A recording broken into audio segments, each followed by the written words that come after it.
Good evening. I'd like to welcome everybody to the public hearing for the Planning and Zoning Commission for Tuesday, October 24th, 2023. If everyone could please rise for the Pledge of Allegiance. I pledge allegiance to the flag of the United States of America and to the republic for which it stands, one nation, under God, indivisible, with liberty and justice for all. Thank you very much. Our order of business tonight will be first to hear from the applicants, then we'll hear from the town staff, and then we'll hear from members of the public. First, those in favor of the application and those against, and then we'll hear from commissioners. At this time, we have a public notice, and I'll ask the secretary to read it. Thank you. Notice is here, to be published in the Journal Enquirer Thursday, October 12th, 2023, and Thursday, October 19, 2023. South Windsor Planning and Zoning Commission. Notice is hereby given that there will be a public hearing on Tuesday, October 24, 2023, at 7 p.m. in the council chambers of the South Windsor Town Hall to consider the following.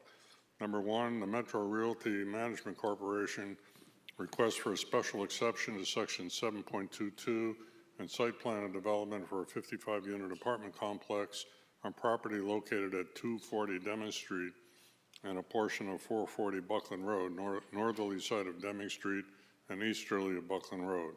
MAH, that should be MAHD, right? Zone. Copies of the applications are on file in the office of the town clerk and/or planning department and on loan at www.southwindsorct.gov, Planning Department pages, Planning and Zoning Commission applications. At this hearing, interested persons may be heard and written comments by the public will be received by mail or email. Persons who may require an accommodation can contact the staff Monday 8 a.m. to 7 p.m., Tuesday, Thursday 8 a.m. to 4:30 p.m., and Friday 8 a.m. to 1 p.m. at 860-644-2511, extension 2329. Bart Pasiconis, Chairman, Planning and Zoning Commission. Thank you very much. We are missing one of our regular commissioners, so I will seek Commissioner Carey for Commissioner LeBlanc. If anyone has a cell phone, if they could put it to mute, we would appreciate it. And at this time, I'll welcome the applicant. Microphone, Ben. Better? Yeah. Okay. And you can pull it closer if you would. For the record, Ben Tripp. Much better. On behalf of Thank the you. applicant. So first, just a procedural matter, I'd like to incorporate by reference the minutes and the PowerPoint presentations for the zone change application 23-25P into the record for these proceedings as well. Okay. So we're here before you requesting approval for site plan and special exception for 55 apartments located on 240 Deming Street and a portion of 440 Buckland Road. Tonight we have Tom Daly, who's our professional engineer from SLR, civil engineer for the project. Also Jeff Sager from Metro Realty Group. And at this point, we're going to jump right into to Tom.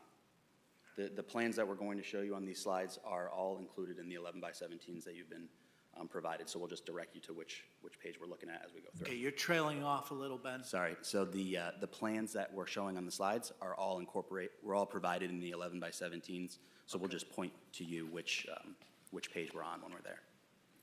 So with that, Tom.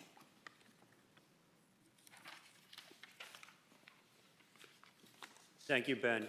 Yes, once again, for the record, Tom Daly with SLR. We were the primary designer for the site work.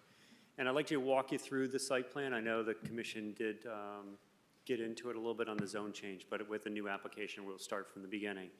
So the subject property is 6.32 acres of land. It's located on Deming Street. And just for reference on the plans this evening tonight, north is usually pointing straight up. So The project is just east of the intersection with Buckland Road. The site is currently occupied by a small church and some parking and a circulation drive associated with the church as a main access right off of Deming Street. Primarily, the site is has vegetation and has woods and open meadow and lawn. Primarily, the vegetation is all somewhat focused towards the perimeter. There is a large buffer to the north. There's some large trees on the western side and then also on the eastern side.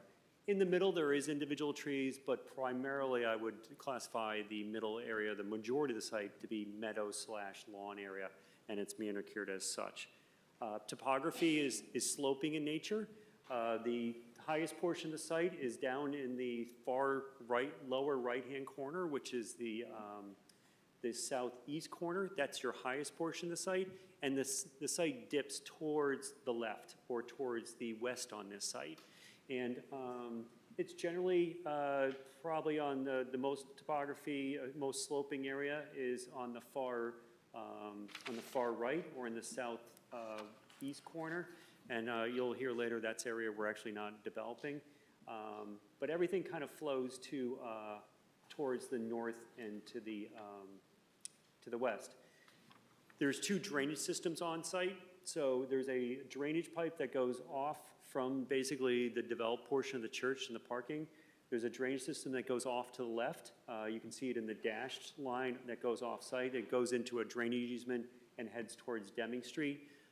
That takes that. And then to the rear of the property, there is a wetland watercourse feature. And primarily that is being fed by off-site drainage that runs through the back of the property. It actually to the point where it peters out before it actually leaves the property. So that was flagged as a wetland as more of a drainage ditch function. And then ultimately, it peters out, as I said. We did go to the Wetlands Commission, and we received approval from that commission for activities within their upland review. We have no direct wetland activities, but we did have activities within their upland review area. Off-site in that direction, this property also has a drainage easement across the adjacent properties for continuous flow.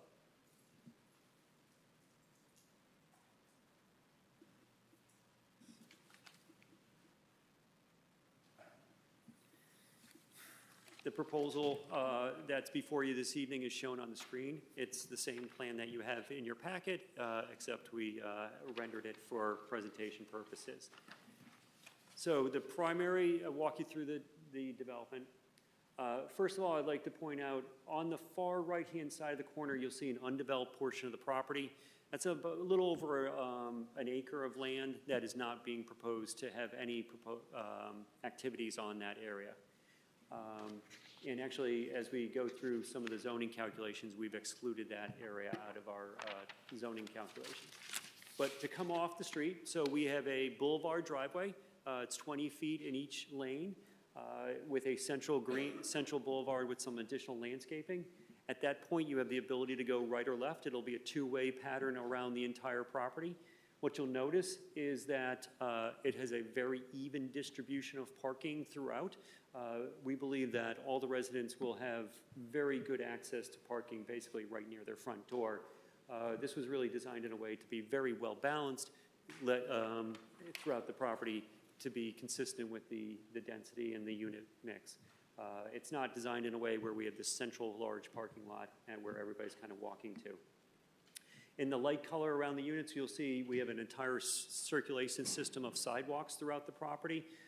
And those sidewalk systems will actually tie into the existing sidewalk along Deming Street. So there'll be a completely 360-degree.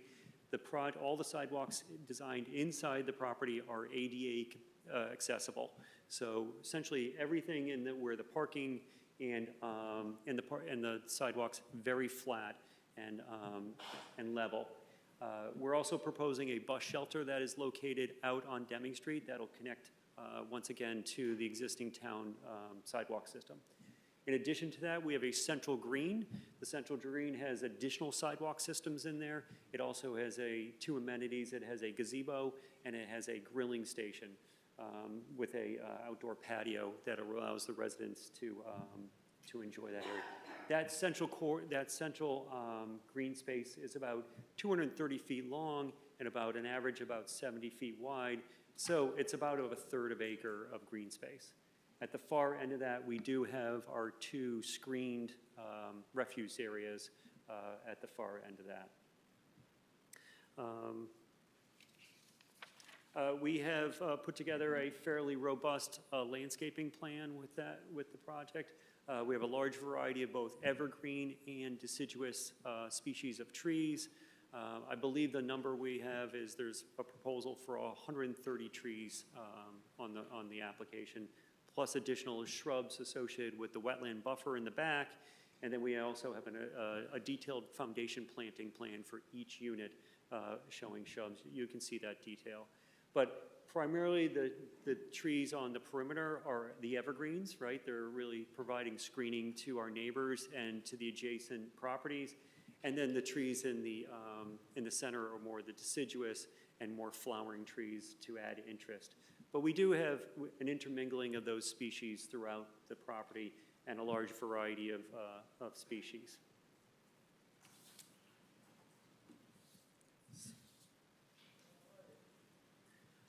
In terms of grading, we've kind of worked with the topography. As I said, it was all sloping to the north and to the west. The site, as I said, that central core was really critical to get flat grades for ADA accessibility and level sidewalks, and that really started that. Beyond that, we have grading that ties into the land before we hit the property line. I think early on when we were in the zone change, there was some questions, maybe the commission, about some retaining walls. Once we reduced the density during the zone change application, we were able to eliminate almost all the retaining walls on the property. We have one retaining wall at the far right behind the second building, and that's average height of that wall is about 5 feet tall in that area. But with the reduced density, we really eliminated a lot of retaining walls.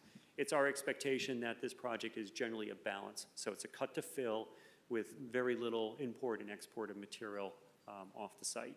So we really tried to work with that topography. In terms of utilities, we have access to both public water and public sewer. We received willingness to serve letters from both the WPCA and the water company saying that they can serve the site. In terms of stormwater management, we tried to mimic those. We didn't try, but we mimicked those existing watersheds. So we have a connection at the front. As I indicated, we have that drainage system that goes off in an easement towards Deming Street. We are tying into that drainage system, but primarily their drainage goes to the rear. You can see there's a gray kind of L-shaped box in the left-hand corner. That is an underground chamber system. So this project will not have an above-ground stormwater basin like the commission may have seen on other projects. We have done it all with an underground system, and that underground system is designed for both quantity and quality. So it provides an opportunity for water to recharge into the groundwater, to slow down, to cool down, and then also infiltrate on that to meet the DEP standard for water quality. And then above that storage amount is the detention level. We're metering that water back so we have no increase in runoff for the 2 through the 100-year storm event. We modeled all those individual storms and showed that we're matching that standard. Ultimately, that water will discharge back to that water course wetland corridor that I had indicated under existing conditions. And as I said, that was approved by your Wetlands Commission. As I said, in terms of sanitary sewer, we do have, actually there's a sanitary sewer running across the front of the property. There's an easement that runs across the property with the town sewer in it. As the site is sloping to the rear, we will have a pump station centrally located. It'll be a subterranean pump station that's all below ground, and that will be privately owned and maintained. But typically you find those pump stations, they're more of a package plan, and they come right all put together from the manufacturer. It's pretty standard practice, but that will pump up to the front of the property and then flow to gravity into the town sewer system. With that, we have also received comments from your town engineer, and we reviewed those, and we believe that we can, and many of those comments are about making sure we're coordinating our plantings with the utilities. There's as I said, there's an easement in the front with the sanitary sewer. We're gonna have to slide our fencing back slightly to get away from that sanitary sewer, and then relocate the bus shelter, and the town engineer made a recommendation as to where that bus shelter could go. With that, most of the comments that you're going to see in the town comments are really utility and below ground, so they would not result in any change to the plan that you're seeing here. But I reviewed those, and I found those to be we could easily accommodate those in there's nothing in there that we can't accommodate. With that concludes my presentation. Okay, thank you. Again, for the record, Ben Tripp on behalf of the applicant. So a couple of things on the site plan before we move on to architecture. So although not shown on the plan, we understand there's a requirement for electric vehicle charging stations. The product that we've been using on other developments is called Juice Bar. For each piece of equipment, there's two charging ports for two separate spaces. So where we would propose to include them on this plan, I believe per regulation, we are required to have three charging spaces. I propose that we include 4 for now, with the ability, with conduit as well, to accommodate up to 10 in the future. So I would propose that we include those on these strips of parking on the central green, centrally located area. And so 4 of these spaces would become electric vehicle charging areas. Also, I know we received some comments during the zone change. There was a conflict in some landscaping with respect to some of the site lighting near the entrance. I believe we've cleared that up. Also comments about perhaps including some apple trees in the proposed development. We're currently proposing them in this corner area toward the northeast portion of the site.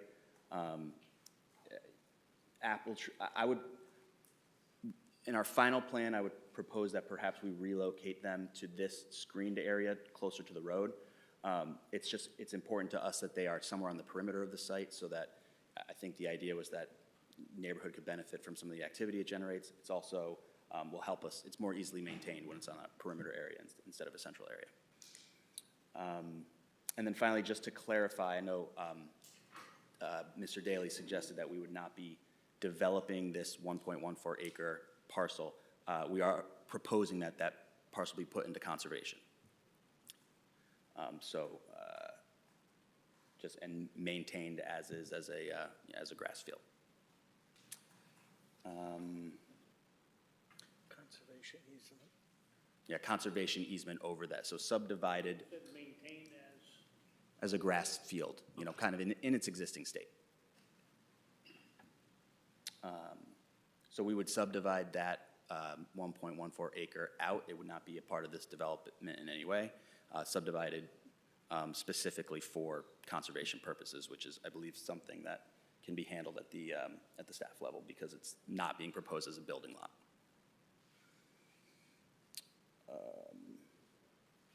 Okay, so now we'll move on to architecture. We did present for the Architectural Design Review Committee, and I think they were generally supportive of the plan. I'll walk first through the floor plans, and then we'll look at elevations. So there are 3 building types included in the site plan. There's one. Just for reference, Sure. I don't believe the commissioners have that in their plans, so I just want to let them know, no sense in looking for them. Okay. Thank you. No problem. Okay. So hopefully it's pretty straightforward. So the building A, there's one building A, and I can show you on the site plan. It's this 8-unit building on the eastern portion of the site. It contains 8 apartments, 4 one-bedroom, 4 two-bedroom. Every apartment in the development has a private individual entrances, no common hallways. They're all one-floor living, so the second floor apartments, you enter directly into a staircase that brings you up to your one-floor living on the second floor. The one-bedroom apartments are approximately 880 square feet. The two-bedroom apartments are approximately 1,200 square feet.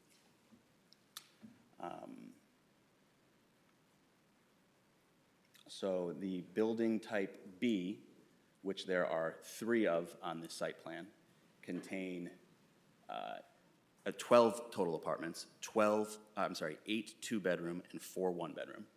And those are located, you can see here, one is on the southeastern portion of the site, one on the northern fringe of the site, and one really over in the northwest area of the site. So similar in construct to the building A, except we take this two-bedroom assemblage and we throw it on the other side of the one-bedroom. And then building type C actually only contains 11 apartments. One of the two-bedroom designs will be utilized as a community room, which brings us to 55 total apartments instead of 56 on the development. And it's really the inverse of building B, where we have the two-bedroom in the core of the building and the one-bedrooms on either side. From an elevation standpoint, we've utilized grade in every instance of every building to really break up that facade vertically. So where it transitions from unit type to unit type, there's always a break in that roof line. And then also each individual entrance has columns with a balcony above, ranging from 8 to 12 feet, the depth of that balcony. So that again provides some more horizontal relief. So it's not a, you can see this really from the side, demonstrates it best, that as you move along the facade of the building, it provides some architectural relief. The exterior materials, it's a horizontal lap siding product, similar to the same materials that we've used on 175 Oakland Road. And so here you can see again, this is the building B where there are 3 of these building types across the development. Similar, both horizontal and vertical relief provided as you move left to right across the building. You can see here there's a small room that's tacked onto the end of each building, which provides some mechanical equipment, fire sprinkler equipment room. Building type C, which is the 2-bedroom in the center with 1 bedrooms on each side. And this is a rendering of a development which is this exact building type A, which is recently completed in Berlin, Connecticut, to give you more of a sense of the overall design of the building and the articulation of the elements. So that's it for the architecture. I'm happy to pause for any questions at this point. Okay, we'll hold our Hold questions until Okay. after staff. Okay, Okay, all right, that's it. that Thank you. conclude your presentation? That concludes our presentation this evening, yes. Okay, thank you. At this time, I will turn to our Director of Planning, Michelle Light. Thank you. So this is a request for special exception under Section 7.2, multifamily assisted housing and site plan of development for approval to construct 55 apartment units at 240 Deming Street, MAH zone. The applicant's being submitted under a CGS 830 affordable housing application for assisted housing development in which state funds will be sought. This development will provide housing suited to the needs of all ages, and 20 to 25% of the units will be set aside as supportive housing. I have provided the Commission a copy of my report. This is subject to all of your criteria of special exception, Section .8. The Commission may impose additional conditions in accordance with the regulations to ensure that all the applicable criteria are met or satisfied. The site is surrounded by residentially zoned land to the east and south and senior housing to the north and assisted living to the west. The current town plan depicts this area as commercial, which does include medium-high density residential. The town plan notes, for example, that medium-high density residential developments might be limited to those areas that have direct access to state routes or where they serve to buffer less dense residential developments from commercial development. In the Affordable Housing Plan adopted by the town in June of 2022, one of the strategies identified was to increase assisted housing in town in areas where public water and sewer currently exist, transit service close by, and pedestrian amenities within walking distance to stores. This project will provide South Windsor with additional affordable units toward the state's 10% list. While South Windsor is currently around 6.7% of its housing stock as affordable units, I'd noticed based on the affordable housing we've created, the town has qualified for a 4-year exemption from affordable housing appeals, which remains in effect until October of 2024. Specifics related to the site, the site for the proposal is 5+ acres, proposed building heights 29 feet, we allow up to 35 feet. Proposed building coverage 14%, we allow 25%. Impervious coverage is 37%, we allow up to 50%.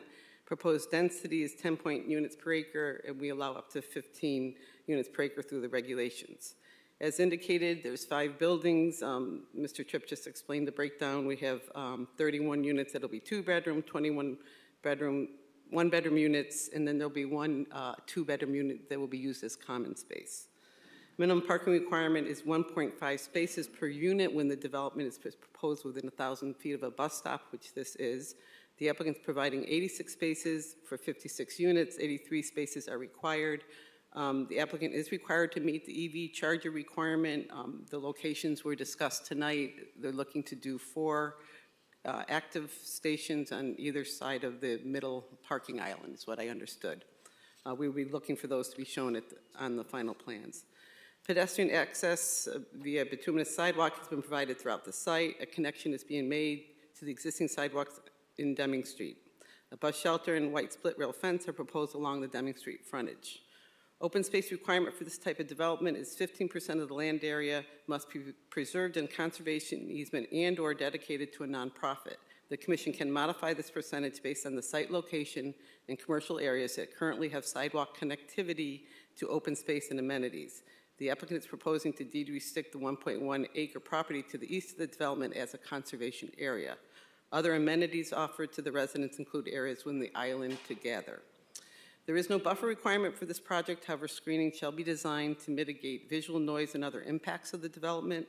The applicant is proposing perimeter landscaping, including a variety of evergreen trees and street trees. Other landscaping shown along the internal roadway includes foundation plantings around the building. A 50-foot conservation easement is shown over the landscaping along the easterly border adjacent to the conservation area. Trees are currently shown within the sewer easement along Deming Street frontage of the property.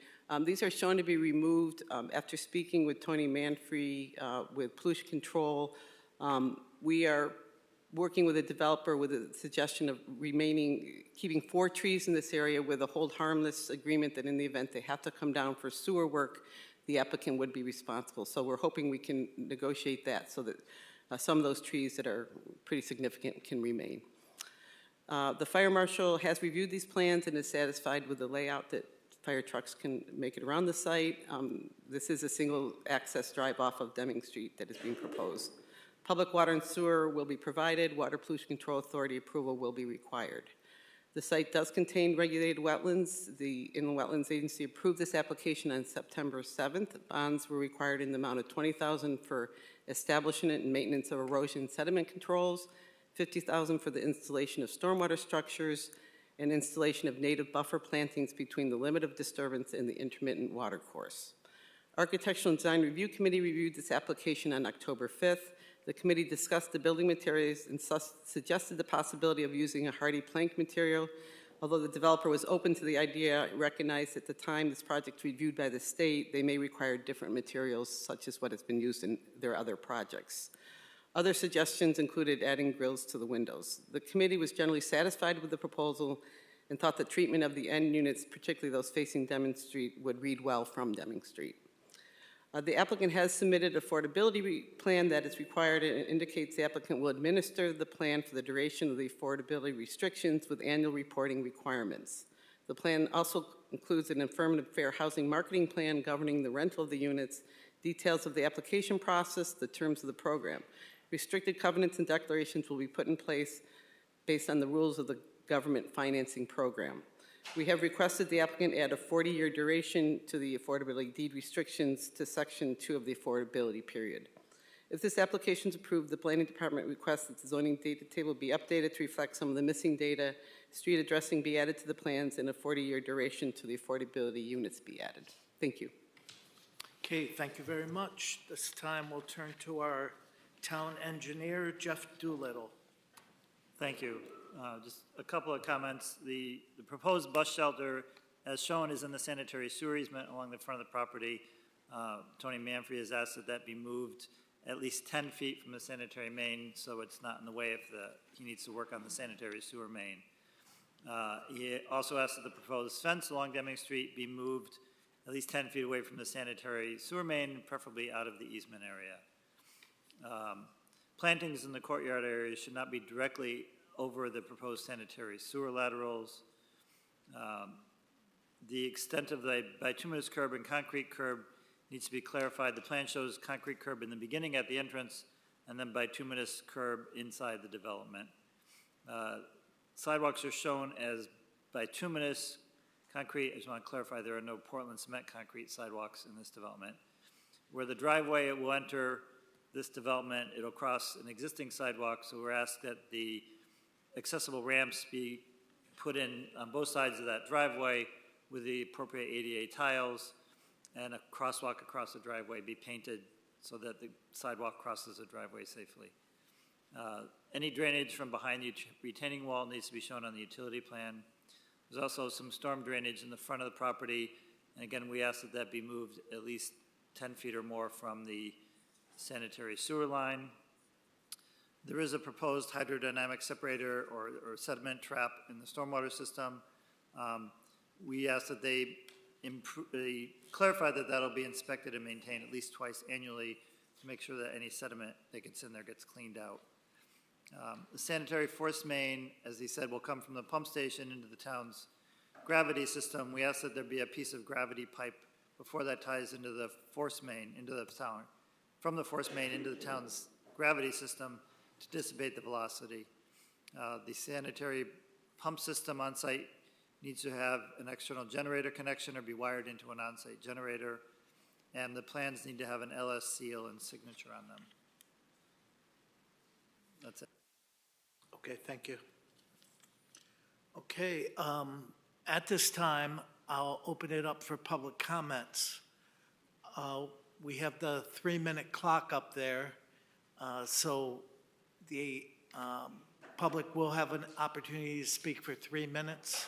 If you are going to run over that time, we ask that you yield the floor to the next person so that person can speak, and you'll be afforded the opportunity to speak when everybody else has had their chance. So at this time, I will request anyone who would like to speak in favor of this application, please step forward.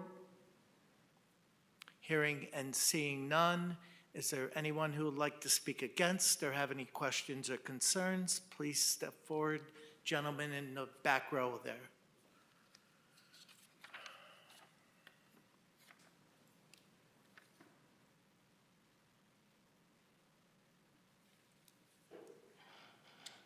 Hi, my name is Craig Fenn. I live at 400 Deming Street. My wife and I moved there 24 years ago. Craig, could you just raise that microphone, Yeah, please? okay. Thank you, sir. I think you shut it off by accident, Craig. There's a button to push again on the bottom. Yeah, there you go. Thank you. Okay. My wife and I moved to 400 Deming Street 24 years ago to get away from an apartment complex that was approximately 3 miles from the house that we were living in at the time. We loved that house, and we love the house that we're moving into now. The problem was that the people, and 50 apartments going right, less than a half mile from my house, And it doesn't necessarily mean that the people moving in are going to cause problems, but the people visiting them and the traffic and the problems caused, with all kinds of strange people coming into your neighborhood. I am against this totally, and I hope you'll consider what I said. Okay, excuse me, Craig.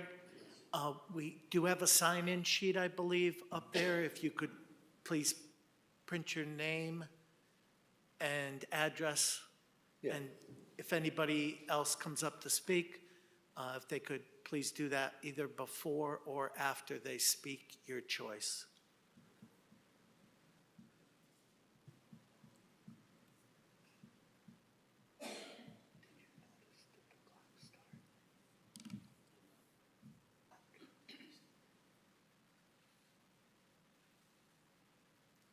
Okay, is there anyone else who would like to speak against or have questions or concerns? Gentleman on the end? Yes, you. Thank you. I'll try to be more descriptive. Sure. Yes, so.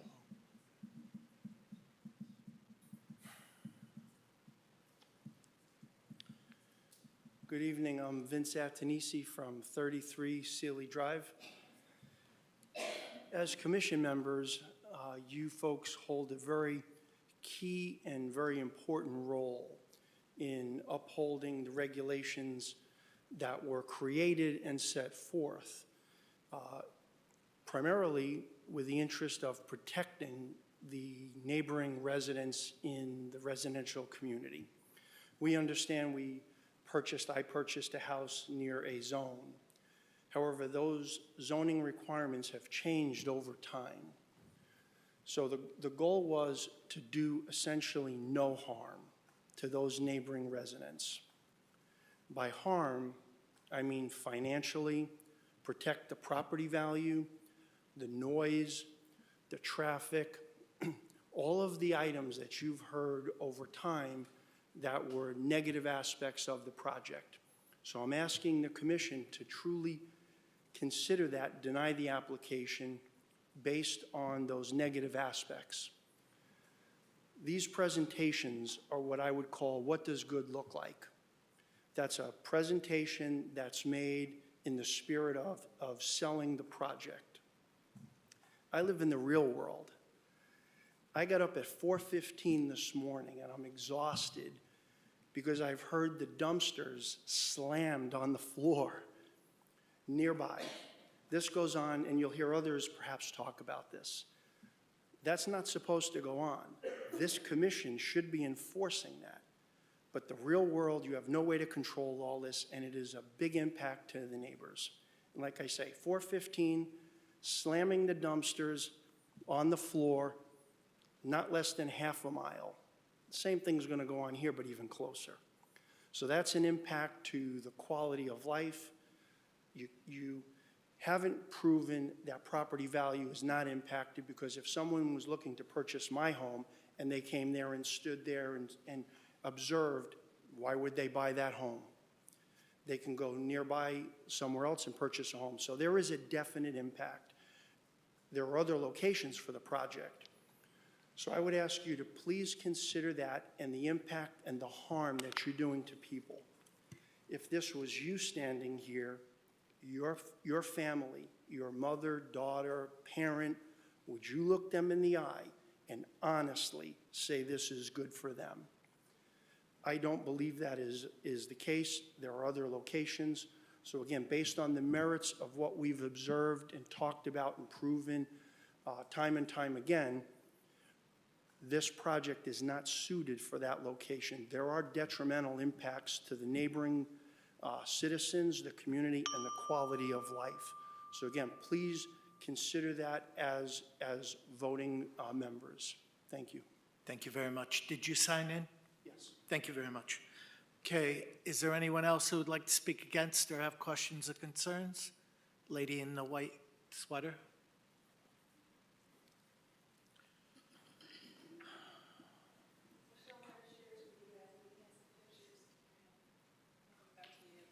Just give us a stack and we'll pass it around. Yeah. Give me one more. Thank you.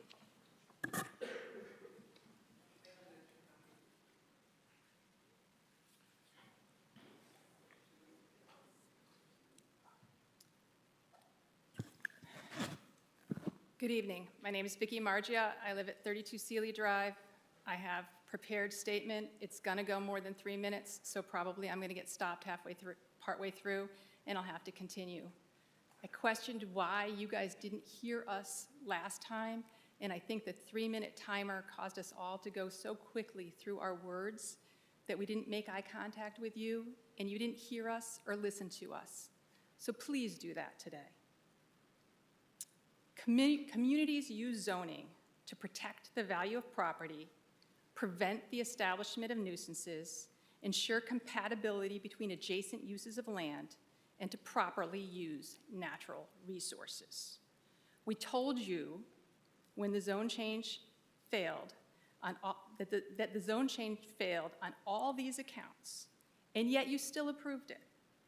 There was unprecedented opposition to the zoning change. We know it was unprecedented because you didn't even have a backup place and you needed a backup location. So we were really surprised that the voice of the current taxpayer counted for so little. At least one of you said it was only a zoning change. So please listen to us tonight, because this is significant and will impact the quality of our lives for this. So here we are again, and I have more to share, and I really hope you're listening this time.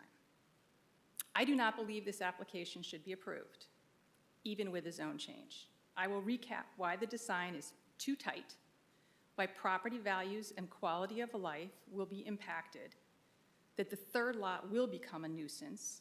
I will reiterate. I will come back. No, that was somebody's cell phone Sorry. out in the crowd. I apologize for that. I will reiterate that Metro is a poor landlord who does not maintain his existing properties in town and shouldn't have a chance of producing anything else in town until they actually clean up their act on the properties that they do manage. And I have a request for the stand of oak trees on the property. For the non-gardeners on the panel, mature oak tree is the best possible thing you could have for the environment. An apple tree is non-native and worth nothing. There's one highly troubling piece of information that Mr. Tripp said at the very end of the last meeting, after we had all made all of our comments. And he said that Metro Realty has been working on this project for 2 years. During those 2 years, the town changed the MAHZ requirements from 9 acres to 4, specifically for this plot of land. They've been working with planning and zoning before they let the neighbors know anything. Okay, Vicki, that's your time limit. If you would, we'd be glad to call you again after everybody else.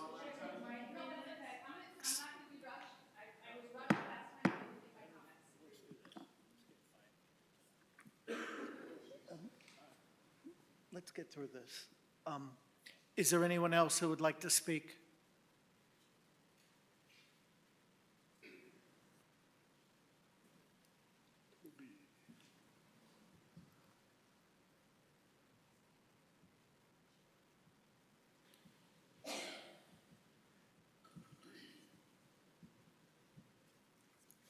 Thank you. My name is Toby Lewis, 32 Linda Lane. I would like to speak against this application, and primarily the reason why is because I've heard from citizens who are opposed to it.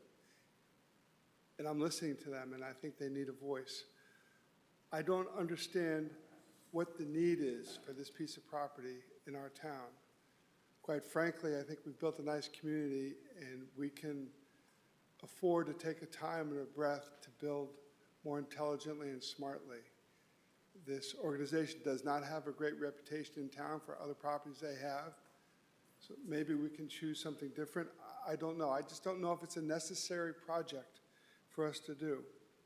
You may have changed the zone plan, but you don't have to approve the application, as was said.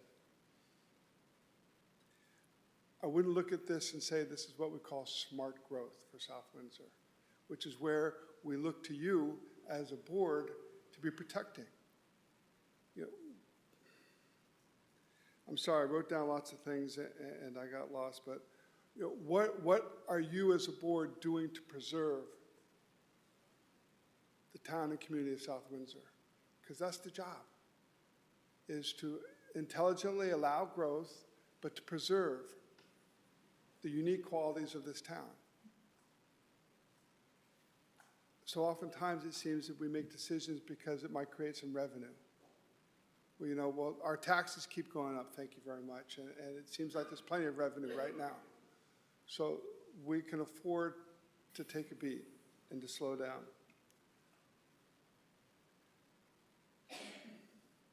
I'm concerned myself about, there was a time when a proposal like this would come to East Hartford before it was developed. And look what happened. Look what time does. Yeah, have we considered the exponential consequences of this kind of development, of the neighborhoods we'll create that we don't think about? So, gee, if I had only known that was going to happen, I wouldn't have done it. Well, this is your opportunity to think ahead and to think of the future and to think of the town that you represent. Thank you. Thank you very much. Is there anyone else who would like to speak against this application, please?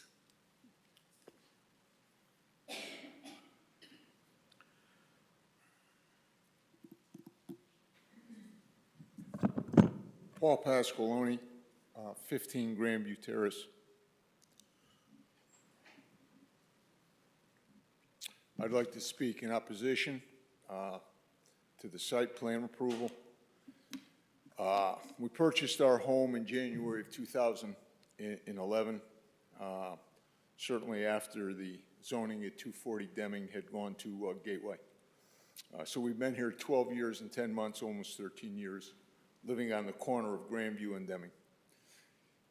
Looking back on this thing, in the purchase of our property, on my first visit to 15 Grandview Terrace to look at the home as a purchase, I came down Buckland and took a right on Deming and went up the hill to 15 Grandview.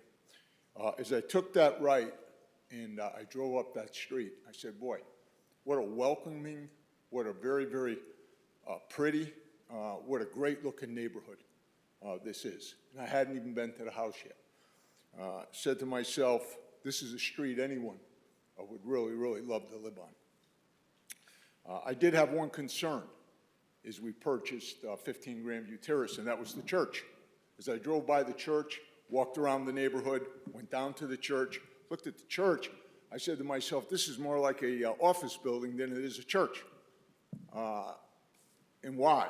There's a why to everything. So we researched the why, and the why was that the Calvary Church had planned on constructing the church with the specific dimensions of a already constructed office building in town, so that in the event the church ceased to exist as a church, it would easily convert into an office building, comply with the zoning that had changed to Gateway, and it would be a pretty seamless transition. So understanding that, we felt pretty comfortable, and we purchased the home.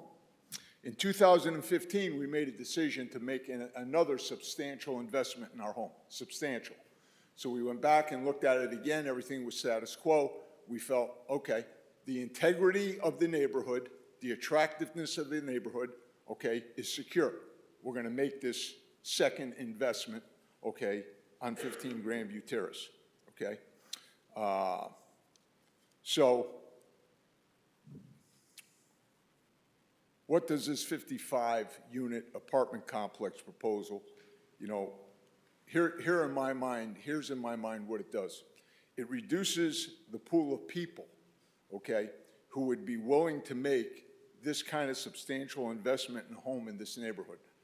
I think it greatly eliminates a significant number of people who would want to purchase, okay, on Deming, and very specifically up around Grandview, okay? Does this translate into property value? I think it does. I think when you reduce the pool of people who are willing to get involved with the purchase of your home, I think you lose leverage in the sale. I overpaid for the house because of the neighborhood. Excuse me, your time is up. Okay. I'll be glad to invite you back. I'm coming back. Okay, thank you. Thank you. Is there anyone else who would like to speak in opposition to this?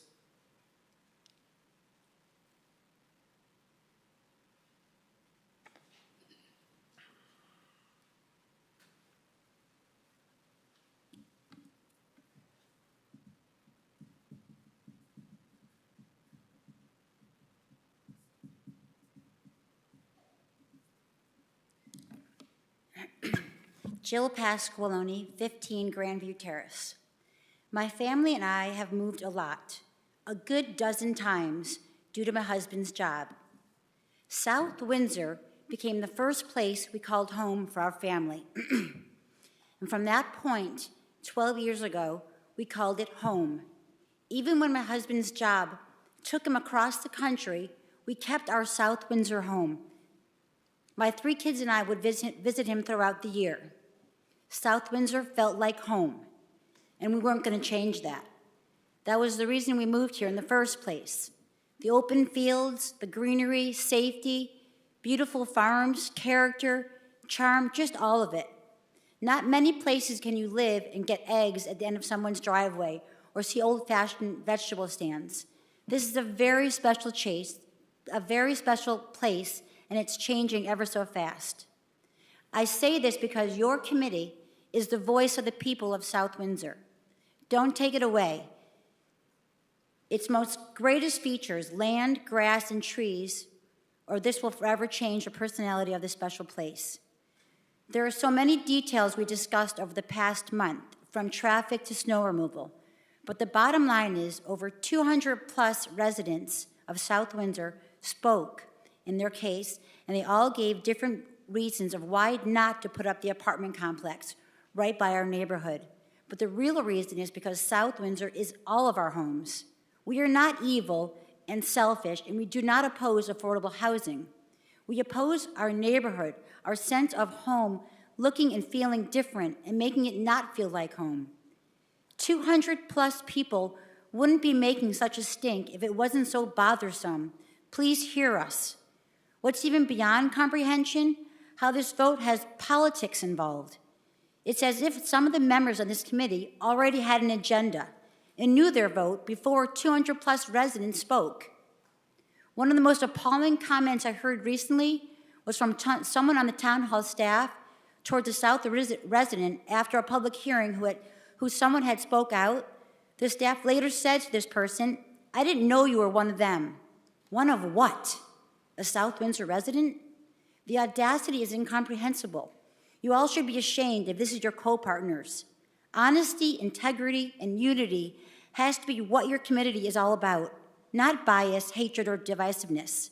This is ethically and morally wrong and should never be allowed on a neutral committee. I know for a fact there are a complete mix of political points of views opposing this apartment complex, only because of this particular location. But it has nothing to do with what political party they stand for or the size of their house. It has to do with all our South Windsor residents upset about an apartment complex going up down the street. I am not certain, but I'm hoping this committee is not biased in voting with personal biases as opposed to hearing the voice of the residents, especially at this, in the world, we need to come together. me. Can I finish 1 minute? I'm almost done. Would you come back up and finish? It's like, it's a paragraph. Okay, one paragraph. Especially at this time in the world, we need to come together as a community, not to be further divided. Please consider this apartment complex going somewhere else in South Windsor and listen to the town residents of Windsor's neighborhood. I am asking you, please be the voice for us and do the right thing for this town. Don't be the 7 to change this unique, beautiful town. You all still have the right to, you all still have a right to ship, right to ship, to the ship. Right to the right, whatever. What is it? All right. Jill, did you sign in? Yes. Okay, thank you. To right the ship. Is there anyone else who would like to speak against or have questions or concerns on this application? Hearing and seeing none, I'll invite, oh, I'm sorry. You do have a letter. Please step forward. I almost let you go. Yep. You have a letter for the record. Gentleman with the hat. Okay. What? Oh, okay. I'm not sure why I'm up here. I feel you guys don't listen. Some of you have, as Jill and Vicky said, pet projects that you're basing your Excuse future, me, maybe could you political introduce careers yourself? on. I'm sorry? Could you please introduce Oh, I'm yourself? sorry, Margaret Glover. Like I said, I'm not sure why I'm up here, because as Vicky said, as Jill said, as Vince said, we feel a lot of you don't listen to us, the residents, even though you're elected officials, which really surprises me. I'm kind of disheartened and upset, the fact that some of you I even voted for, and I feel like I'm not really your constituent because some of you have agendas that you want to go and make a better political career for yourselves. But anyway, I'm getting emotional. I'm sorry about that. But again, you have heard all of us. Some of you act like you haven't heard us, and I don't know, sometimes the comments you say after all these hearings are over, just astounding, like you didn't hear a darn thing any of us said, like what Jill just said, like Vicky just said, like Vince just said, like Paul just said, and we don't feel heard, even though, as we have told you, the biggest meeting where you had to move because more people showed up than ever in the history of planning and zoning. Doesn't that mean anything? Have you really thought about this? Or are you just doing what you want to do, like Vicky said 2 years ago, when this whole target was put on that neighborhood to do something about that you did in private, and the people who lived around it never got notified that this overlay zone was put in place? We didn't know that. So it was kind of a surprise when we heard about that. So forgive me if I'm upset and my voice is wavering, but it's just, as they said, it's our homes. We live there. You don't live there. I would love to invite all of you to come by and, again, see the traffic study that, what happened to that? You guys said, oh, we have to look at that traffic study again. I never heard anything about that. Did that get redone from what Metro Realty put out? I didn't see anything. I mean, you guys say a lot of things, but nothing seems to be changed. You agree with some of the points we made, but nobody ever did anything about it. So I'm really asking that you really, really think about what you're doing here. I know the zoning has been approved, I get that, but as everybody said, please don't accept this building. As most people have said, there's better places for it to be. And again, I've told you before, and I don't know if you ever listened, I myself have lived in MAHC, I get it. Okay, we do need it. But again, as a disabled veteran, I would like to have my house the way it is now and quiet and peaceful for the rest of my days. And I know my neighbors would too. So thank you. Thank you very much. A gentleman in the back with the hat. Oh, I'm sorry, I apologize. I didn't see.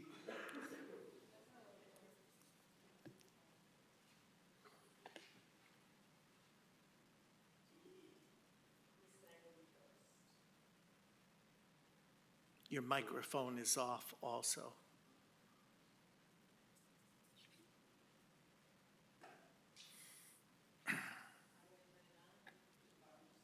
Here? Yep. Hello. I came to the meeting tonight to get information. Please introduce yourself. Oh, I'm sorry. I'm Susan Strange. I'm from Palmer Drive. I came to the meeting tonight to get an update of what's happening with this project. And I, number one, want to say I'm impressed with the reduction of the size of the project. I think that the applicant took the initiative after hearing a lot of feedback in the beginning of this process, and he went back, the applicant went back and reduced the size of the project. So number one, kudos to them for that, in response to some of the comments from the neighborhood. The other point I want to make is my parents moved to this town in 1958. I grew up in this town. I graduated from South Windsor High. I lived in Windsor for 10 years, where I bought my first home. I bought my first home in the corridor, unbeknownst to me, that I-91 was going to be expanded. If you don't think that was an emotional shock, nothing was disclosed ahead of time. Let me tell you, it was an emotional shock. So I can understand why some of you people Excuse me. So I can understand You the have reason to why. address, Okay. Yes, I thank can you. understand why some of the people in that neighborhood are upset. And personally, I can tell you that the neighbors and I who had bought in that neighborhood in Windsor where the I-91 corridor was expected to expand and impact our neighborhood, we were devastated. We thought we were going to lose money. We'd never be able to sell our house. Well, 10 years later, when the highway went through, we had absolutely no problem selling our house. And as a matter of fact, we made a tremendous profit on that house. That's how come I was able to move to South Windsor, to Palmer Drive, and I've been there for 30 years. I have watched this town grow. I have seen all of the farms disappear. I have seen the tobacco farms disappear, and the potato farms disappear. And they all disappeared because people wanted to move to this town and because zoning allowed that. And I am appalled at the negativity I hear here. And I am in favor of this project. Thank you. thank you. Is there anyone else who would like, the Dallas Cowboy fan?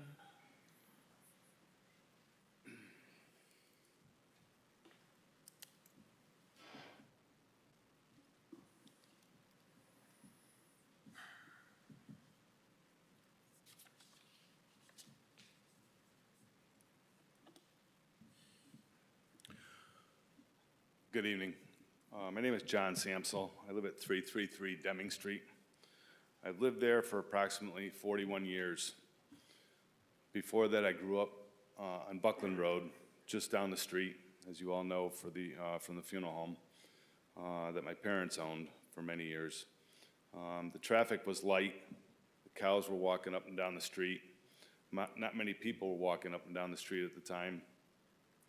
And I just want to say that I am against the project fully because I don't believe that a traffic study has been done properly. And furthermore, I've only seen 2 of you representatives from the board sitting up on Ridge Road in Deming Street for about 15 to 20 minutes to see the traffic. I really do urge the board to come up to Deming Street or even sit in my driveway on a Saturday or even that for a Sunday. The traffic is horrendous. The people that walk up and down Deming Street get thrown off the road to the lawns when people are trying to take care of their own properties. It's really a safety hazard. And I think I really got to ask, would any one of you or the people who are proposing this want this in their backyard? The answer is probably no. So I urge to find another location for this. And please do visit the site before you make a decision. Thank you. Thank you.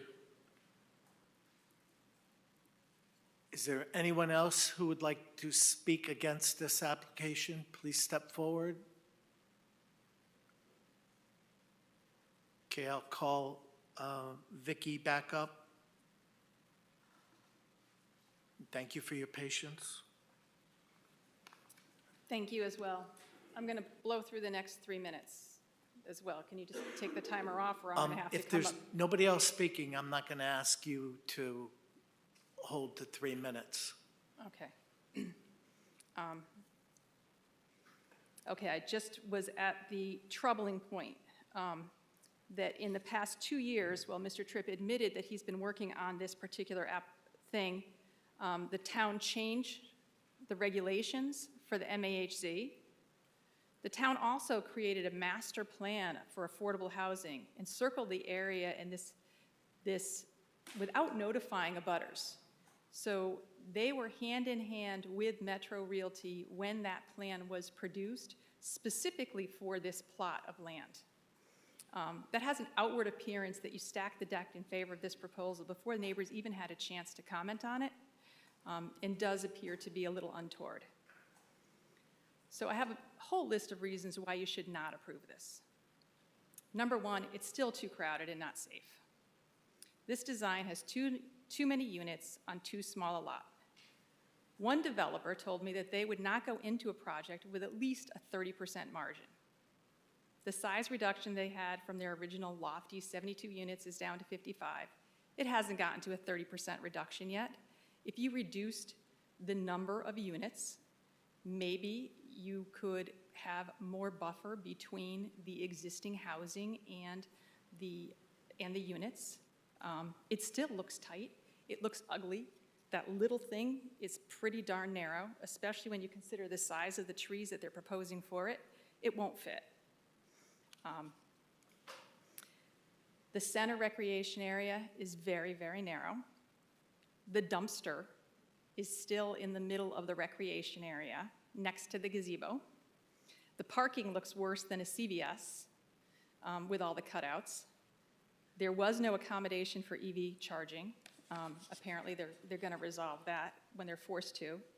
There does not appear to be any place for the plows to put the snow.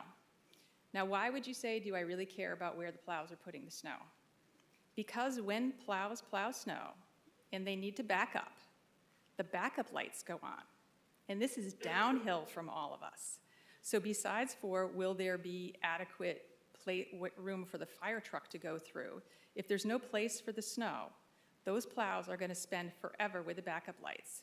And more days will continue to be like this morning when Stop and Shop had their dumpsters done at 4:30 in the morning, where we all get to wake up.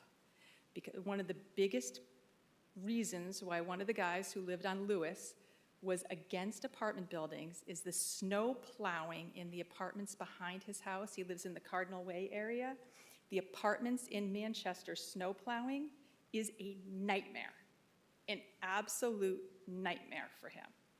So if there's no place to put the snow, they're going to have to use the backup lights. If they're going to have to use the backup beep beeps, which are well in excess of 40 decibels. I have my sound meter with me. I can show you what 40 decibels is, and I think those things are at like 300 decibels. They are loud. So please don't do that. And then if there's a snow situation, will fire trucks be able to access the entire site? Because it doesn't look like there's room for anything on that.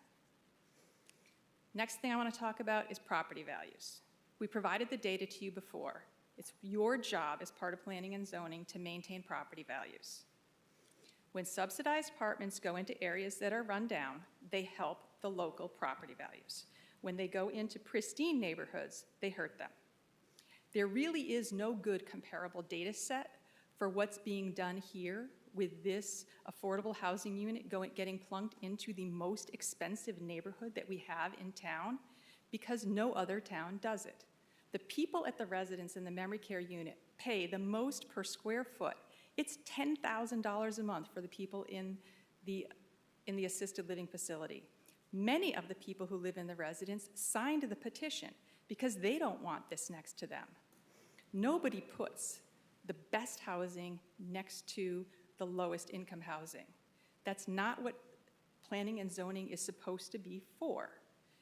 It's all the principles of planning and zoning. So there's no good, I've read lots of studies that say they don't, apartments don't impact property values. What they don't say is none of them are for an application like this in a suburban town. You have to also take into account the potential downside of unmaintained, subsidized apartments and what they have done to property values in adjacent towns. Manchester Squire Village started off attractive. It is no longer an asset to the town. Metro Realty does not maintain their properties. What is this complex going to do to us? Maintenance of the property inside and out changes the local property values. Even after all the notice about how poorly maintained inside and out Metro properties are, they still haven't addressed their concerns. Poorly maintained properties will decrease property values. At least 15 people from the Berry Patch, probably many more, spoke up about the lack of satisfaction from maintenance inside and out from Metro.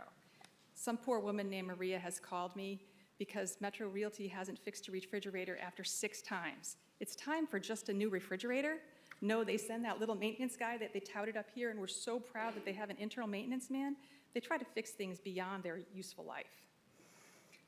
Other people from Berry Patch have come up to me and said, I have the same carpet in my apartment from when I moved in 25 years ago. There's a wait list for the Berry Patch. There's nothing to force Metro Realty to maintain the property, and they don't. Contrast that to the residents next door, the assisted living facility. I see the carpet guys in there all the time. That's a new facility. They're changing out the carpet on the regular. That's what a high-quality development does, and that's what's supposed to be in the Gateway Zone, is high-quality development. I put 2 pictures of the outside maintenance of Berry Patch just to remind you what grass looks like in a garden bed. There's multiple pictures that we've already shown you of invasive plants, up the siding, in many different places. I just put a few shrubs that were cut down. Don't forget there were 19 tree stumps at Watson Farms. They haven't done a darn thing about those 19 tree stumps at Watson Farms. We told them about those 4 months ago. If they really cared as a developer, they would have cleaned up their act before they came to you for another proposal. I wouldn't entertain another single proposal from Metro Realty until they clean up their act. They're not a good landlord. They're not good people in town. The view. A view is something that impacts property values. I bought my house on Sealy Drive for the beautiful views of sunset, and especially this time of year, the gorgeous view of fall foliage. Now that view is somewhat marred by Hanush Jewelers and the lights from LA Fitness and some of the buildings, the medical office buildings. But it used to be an absolutely stunning view with cows in the background, a house that was so beautiful that they tore it down board by board to have it moved somewhere else when you were supposed to maintain historic structures in the Gateway Zone. No, that piece of land was historic enough to take it down and number every single board. Now we have Hanush Jewelers. So the view of these apartment buildings is not attractive and doesn't fit into the AA30 neighborhood. Noise. 55 neighbors would be noisier than an office building or the existing church. The noise is going to be 24/7. Who will enforce future violations at the apartment complex? Any outdoor party, many cars, children plenty, and many other sources will likely be louder than the 45 decibels at the property line. If I have an issue with my neighbor on noise, we can discuss it. If this was a commercial business, it would have to meet requirements. As a housing complex, enforcement by the police is like negligible, so nothing will happen. So you are potentially exposing people to noise. Traffic. Please recall that our concerns for traffic were not the traffic light rating impact. Our concerns were for cars going in and out of the location at all hours of the day and night with the noise and the lights shining into the homes across the street. The safety concerns for school bus stoppage at this location and the need to stop for people turning during snowstorms, and the fact that this uphill thing is so darn steep that on an icy day, you can't get up the hill. Traffic on Deming has stopped on numerous occasions. I told you that before.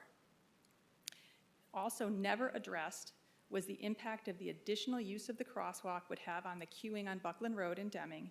The queuing lanes for turns onto Deming in both directions are at maximum capacity. It takes 2 lights. You have to go through 2 crosswalk cycles to be able to cross Deming using the crosswalks. If you do that during peak hours, all of the queues will be full. Specific concerns for this application, I really care about lighting. There's a huge difference in the parking lot lighting that's supposed to be full cutoff and what you have approved in some places in the Gateway Zone. What the residence has, where there's a whole, it's like an open box with a light inside, and then the light only goes down. At Harbor Chase, you guys approved a globe. Well, that globe isn't full cutoff lighting. I can see the lights from Harbor Chase from the mirror, from my bed at night. I no longer need a nightlight in my house. So please, whatever you do, watch the lighting. I don't know what's on these plans, but put a constraint in there that they actually be full cutoff lighting. I've had discussions with Michelle about full cutoff lighting, and she tells me what's at Harbor Chase meets requirements. How can it? It's impossible to see how that can be considered full cutoff lighting. Trees and landscaping. Metro Realty has a very poor track record of planting something and then not tending it.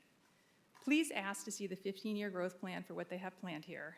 I bet it's like all their other properties where the plants and trees will either die or get too big and they will cut them down to the stump and just leave them there. I did look at the plan that they have.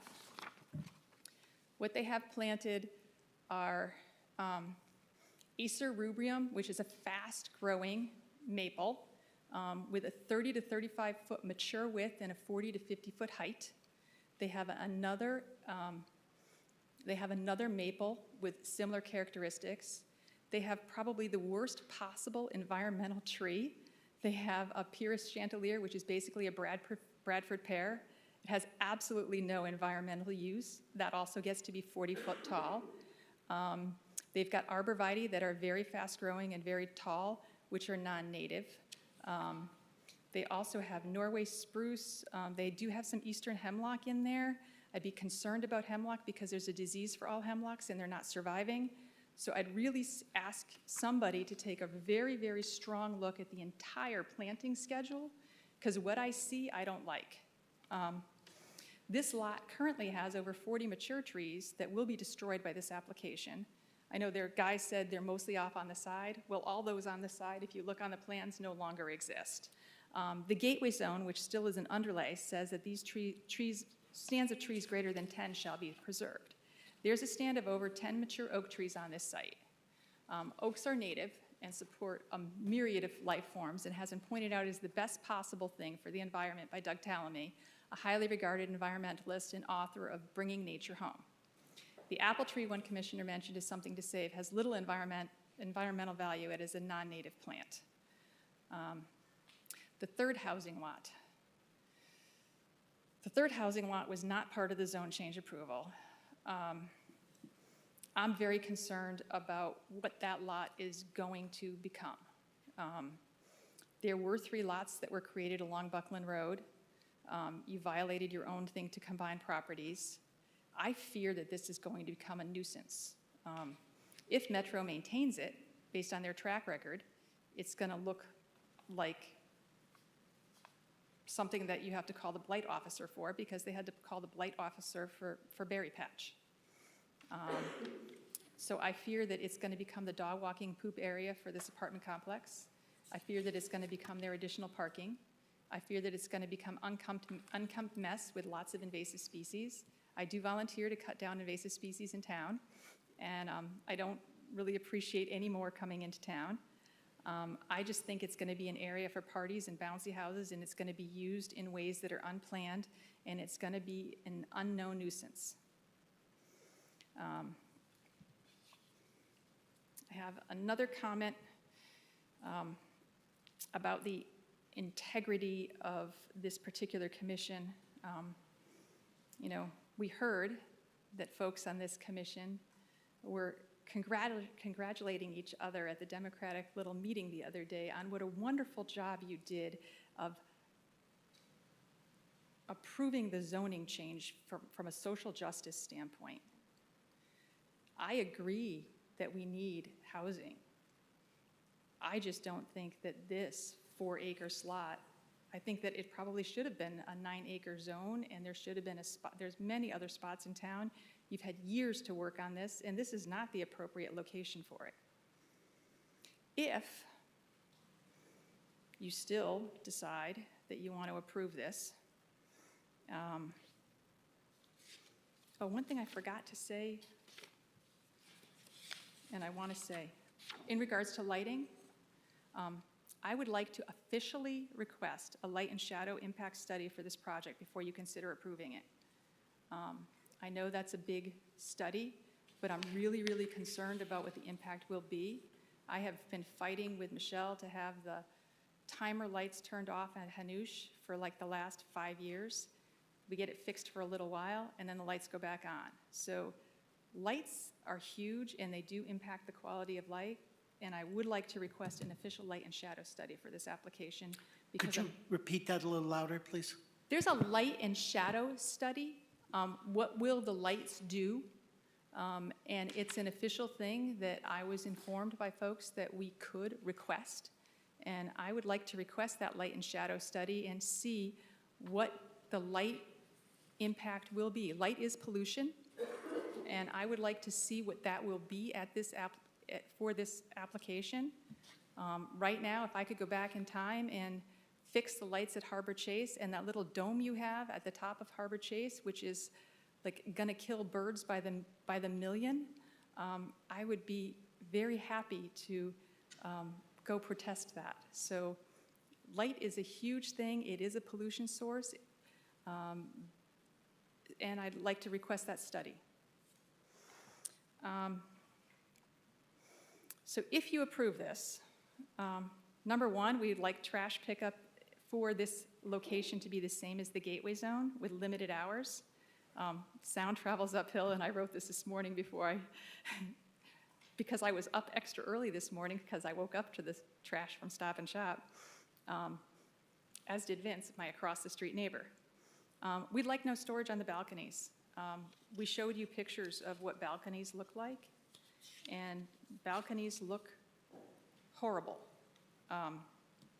And they get used for storage. I show you a picture here of somebody storing their vacuum cleaner and their bicycle and everything else on their balcony. That's not what high-end development, which is what's supposed to be in the Gateway Zone. It's supposed to be attractive. So put a condition on that nobody store anything on the balcony. You know, chairs to sit in and something nice that you would use on a balcony, but basic storage. When Anita and I went and looked, I mean, there were grills at some of the ones in Manchester when grills aren't allowed on balconies because it's a fire hazard. There were dog crates on balconies. God forbid if something barks all day long when they're out on their balcony. Many, many things were out on balconies, and some of them were ugly, including just trash. So please do not allow storage there.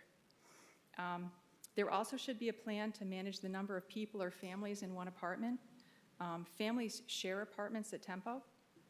I know this for a fact, that more than one family is living in an apartment. We're signing up for 55 units and 55 families, not 110. So there should be a management plan to make sure that only those people that are on the lease are allowed to live in the household. Metro, more people create more cars, which leads to more parking issues, more noise, more traffic. Metro should have some plan to maintain all the units in the landscaping in the condition they show in the photos. I bet if you pulled out a berry patch or a Watson Farm proposal rendering, it would not match the trees hanging over the roof, any of the stumps, or the 25-year-old carpet and broken appliances that Metro Realty currently has. So if you consider approving this, there should be, I don't even know how you put in all those caveats, but you have the ability to put in caveats, please do it. There also should be somebody in charge of the daily property sweep to get rid of the shopping carts. People are going to use shopping carts. They use shopping carts and they leave them in the bus queue that's across from the medical thing on Buckland.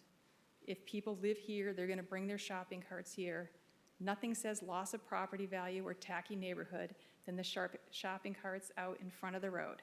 So you have to have a plan and somebody responsible to make sure that when things start to look ugly, that there's somebody in charge to take care of it. I don't trust Metro Realty. They won't do it out of the goodness of their heart. Maybe we have to have Mr. Tripp's phone number and call him every time something goes bad because he doesn't seem to care. For the landscaping, when we complained about stuff, he said, oh, that's what the lowest bidder does. Well, force them not to use the lowest bidder for their landscaping. Force them to maintain it like the residence does next door, which is what they have been compared to as a like business. If this is supposed to be a buffer between us and the residents, force them to make it look as good as the residents. I have some questions for the board. How does Metro Realty intend to manage the units that are market rate versus subsidized? Will the market rate ones be kept up nicer? Will they be segregated? How will the MARC units be managed? Will they be spread out throughout the buildings? Will all the units be kept in an interchangeable state? If the units are to be segregated, can we ask for the MARC units to be closer to the existing houses on Deming? At least those units are going to have somebody who makes sure that the rules are followed. This is the first time that such a high percentage of subsidized units have been approved in town. The subsidized units present more risk since there will be a wait list and Metro will not have to do anything to maintain them, just like the berry patch. Can the percentage of subsidized units be reduced? This would create a more typical community for the Mark residents while forcing more of the complex to have to maintain some market desirability.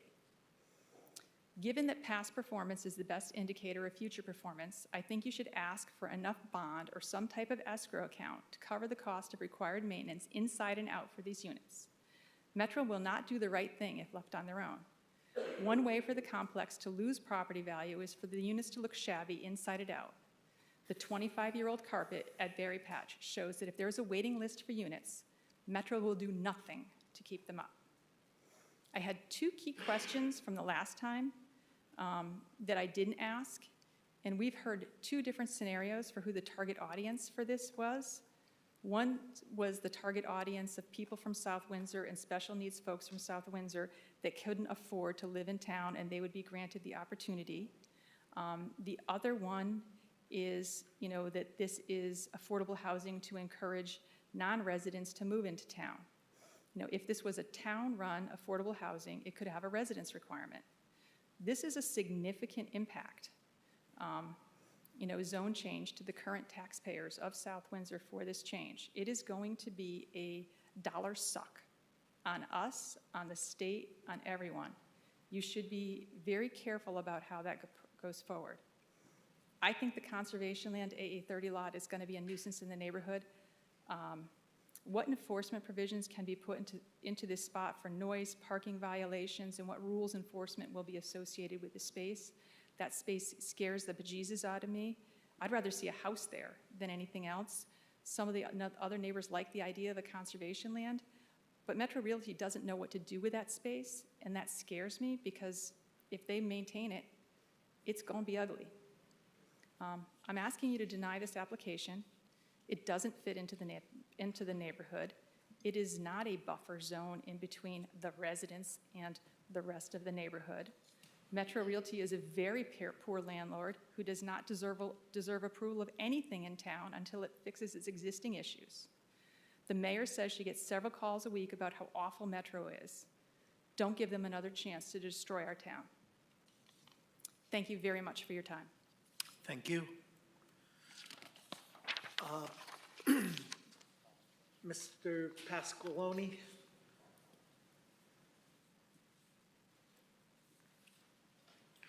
Thank you for your patience also. Yeah, thank you. I'll just be a second. So in conclusion, there's no one here, and certainly no one in my family is opposed to affordable housing, okay, or apartments. Okay, the opposition here is the fit and the location. And as you take that right from Buckland and driving up to Deming, what is it going to look like? Should this be approved, now what does it look like? I think it changes, and I think it changes the character of the neighborhood. There are ideal locations for this concept, okay? To me, the national trend is to put this concept more directly into the town center, into shopping malls, into shopping centers, where the residents have easy and safe access to everything they need. I personally, myself, have lived in this concept in Detroit, the Scott at Detroit. I've lived in this concept at Tioga Town Flats in Newberry, Florida, Gainesville, Florida.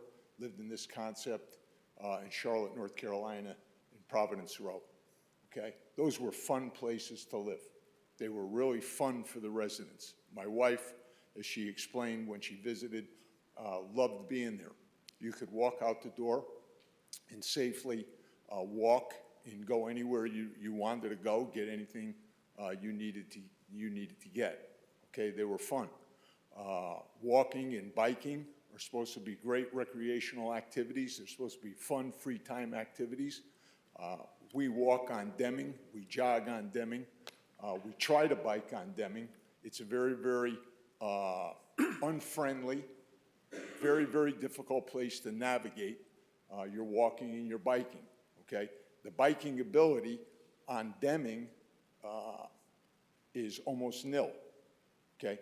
Crossing Buckland and crossing Deming is no fun deal. There are 4 lanes on each one of those. It's like you're at the Indy 500 when that light is red. People are revving their engines up and they're ready to go. You actually have to hustle and jog to get across the street and feel safe. So the notion that this is a great place, location-wise, to walk to the drugstore, to walk to Stop and Shop, to walk to the Evergreen Walk, I do it every day. If I'm in town, which I am now, and I walk and I jog every day, it's a difficult place to navigate. So I'm in opposition because I do think there are great places. I do think there is a need for this concept. I just don't think it's in that spot. Thank you very much. Okay, thank you. Is there anyone else here who would like to speak in opposition? The lady with her hand up.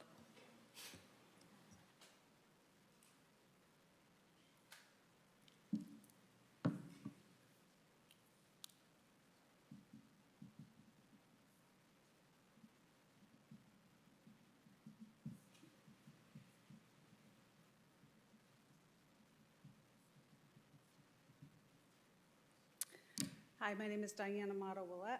I didn't plan on speaking. Excuse me, could you introduce yourself? Diane Amato Willette, 101 Long Meadow Drive. So I think there's plenty of appropriately zoned land in this town. I don't think there's a need to start this trend of zoning all land for Metro and other corporations' profit. Utilize what we have and come up with an actual plan if there actually is a need for affordable housing. And another note, the Planning and Zoning Board is supposed to be a voice of the people of South Windsor. More than 200 people spoke in opposition of this plan where it is today, and maybe a couple of dozen spoke in favor of it.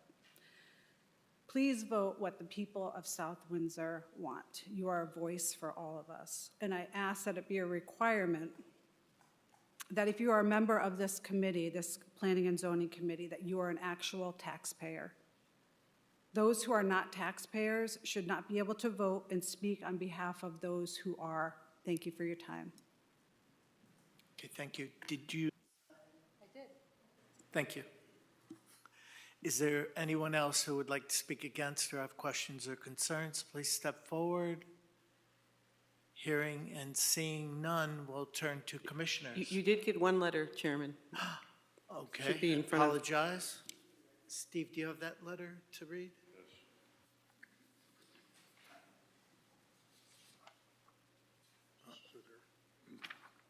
No, I don't believe that is. Oh, no, I'm I sorry. think it was on our, I do have it. It's getting buried. oh, right, yeah, So here. yep, Justin, yep. Yep, got it. Okay, thank you.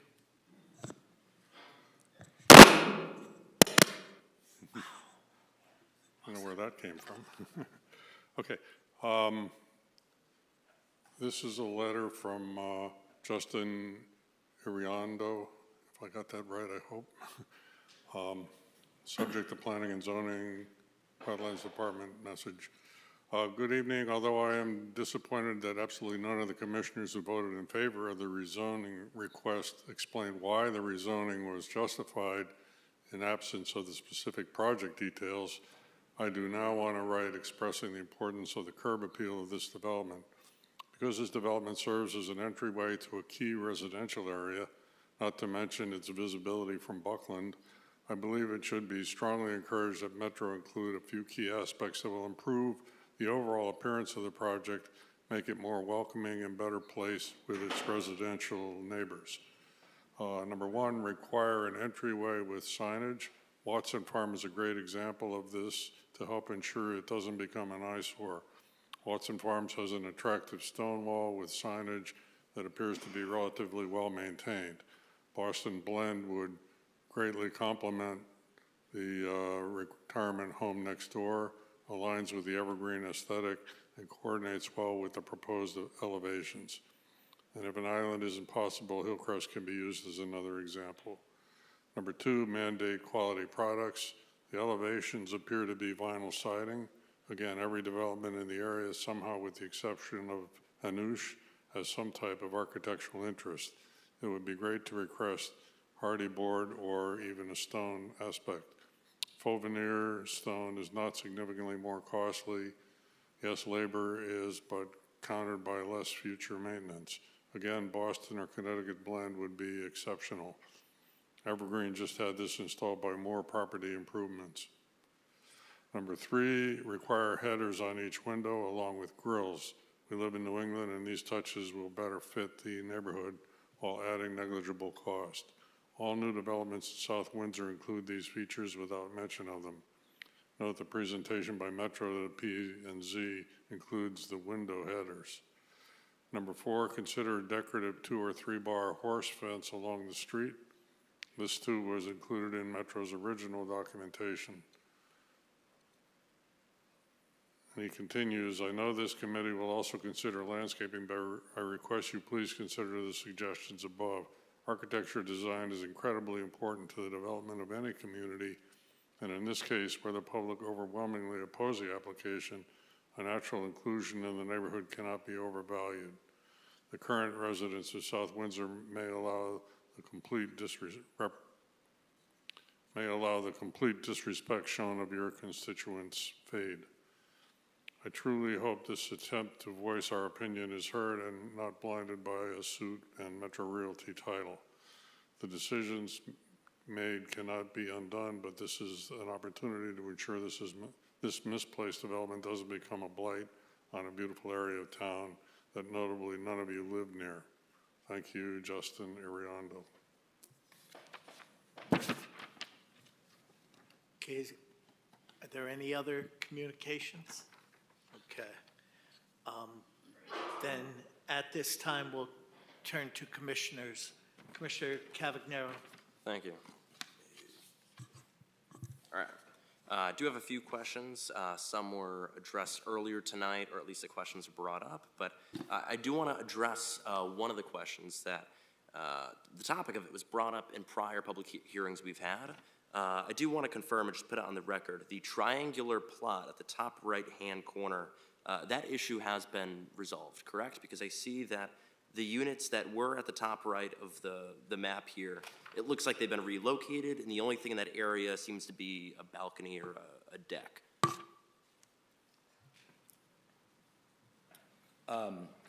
So that issue has the town attorney has confirmed the position of our attorney that it has been resolved.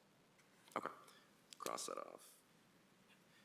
Next question that I do have, someone brought it up with the snow. What is the plan with, when it comes to October or November, December, so on? What is the actual plan that you guys have for snow and the allocation of it, where it'll go? So snow removal is obviously an important element for us just as a landlord.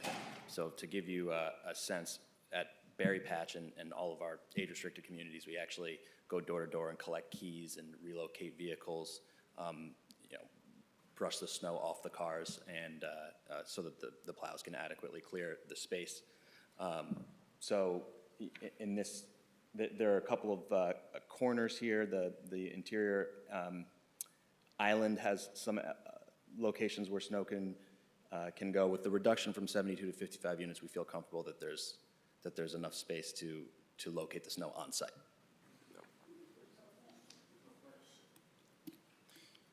Okay. One of the commissioners can probably follow up on the snow, because I do want to get to the next question that I do have with maintenance, which was a big topic that was brought up. I know some other commissioners brought this topic up in terms of having some accountability with maintenance. I'm not sure if you guys would be willing, and I hope you're willing, to submit some sort of maintenance schedule or maintenance plan as an exhibit the next time we do meet, and that what could that look like is essentially like a table, for example, of how many times you guys will be visiting the property per week. And again, you could put it by like position titles. So let's say the person responsible for maintaining the properties is visiting, let's say Monday, Wednesday, Friday for X amount of hours, type of work they'll be doing. And that's just a general guideline of, who's going to be on site just as a schedule. Of course, I do know if complaints are called in, then the schedule goes out the window and people will be coming on more often. So I'm just curious if you'd be willing to put forward some sort of schedule written in language so it's something that you guys can follow. Yes. Okay, hold you to that. Next, another question brought up was or at least a topic, was the 15-year growth plan with the trees and the plants that have been planted. I mean, the pictures are clear as day. So I'll ask you from what I remember from the question was the history of that and how you guys are going to, I guess, act differently to preserve and maintain the trees and the plants that you guys will be planting. So we have since met several times with the community at Berry Patch to better understand some of the concerns that were raised.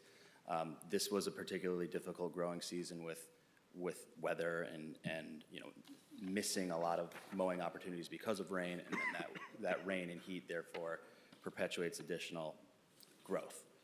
One of the elements that is perhaps a little bit misleading was some of the grasses shown were it's not actually grass, it's a weed called nutsedge that we have in the past. We try and limit the amount of herbicides to the extent possible, because for every resident who is concerned about weed growth, we have another who's concerned about herbicide and pesticide application. So we did eventually determine that it's a product called Sedgehammer that we did use that product to treat the nutsedge that has it'll take several applications, but that's a strategy that we've taken to make a more uniform lawn and turf area. Okay. And going on with planting and trees and whatnot, I assume that there's going to be a net gain of trees planted. I know you guys will be knocking down some, but at the same time putting that buffer and that little conservation easement to the east side of the plot. There will be trees planted there to separate the apartment units compared to that empty lot. So I'm just going to assume that it is a net gain. Is that correct? I believe that is correct. I'll have to look at the landscaping plan to confirm it, but I believe that is correct. Okay.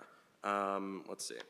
So I'm not sure if I've already asked this yet, but originally the plan was 72 units. It's been knocked down to 55.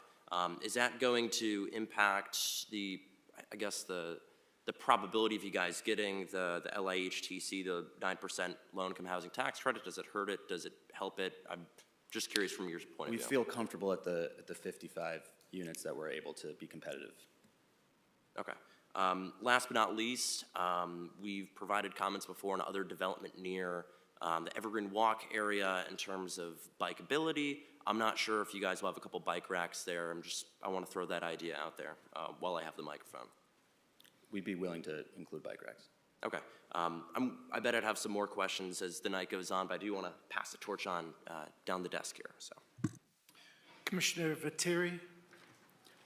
As the recipient of the torch, mail delivery, you might have mentioned it. Where is it just one spot? Yeah, there will be a mail kiosk on on that central island, probably toward the front of the site. Easier access for the postal truck. It looks like it's a gabled, shingled structure that has individual unit boxes Okay. in it. And then the snow removal. Where's the snow going to be deposited to? You might have said it. Yeah, so a couple of the key places, if you see toward the entrance of the site. Can you use your mouse maybe just to show us on sure, the diagram? Sure. So the couple of available locations are along the entrance island on these where the parking does not exist in these two areas. Also, this straight shot here, likely significant snow will be deposited at these. They're shoulders, I guess, but they're far enough from the road that they wouldn't obstruct any sort of visibility. And this will all be done by plow and not? We do plow and hand shoveling. It'll be both? Yeah. And then the walks will be done by put like a snowblower. Okay. And the supportive units, are they going to be all congregated in one spot, or are they spread out? No, they're spread out.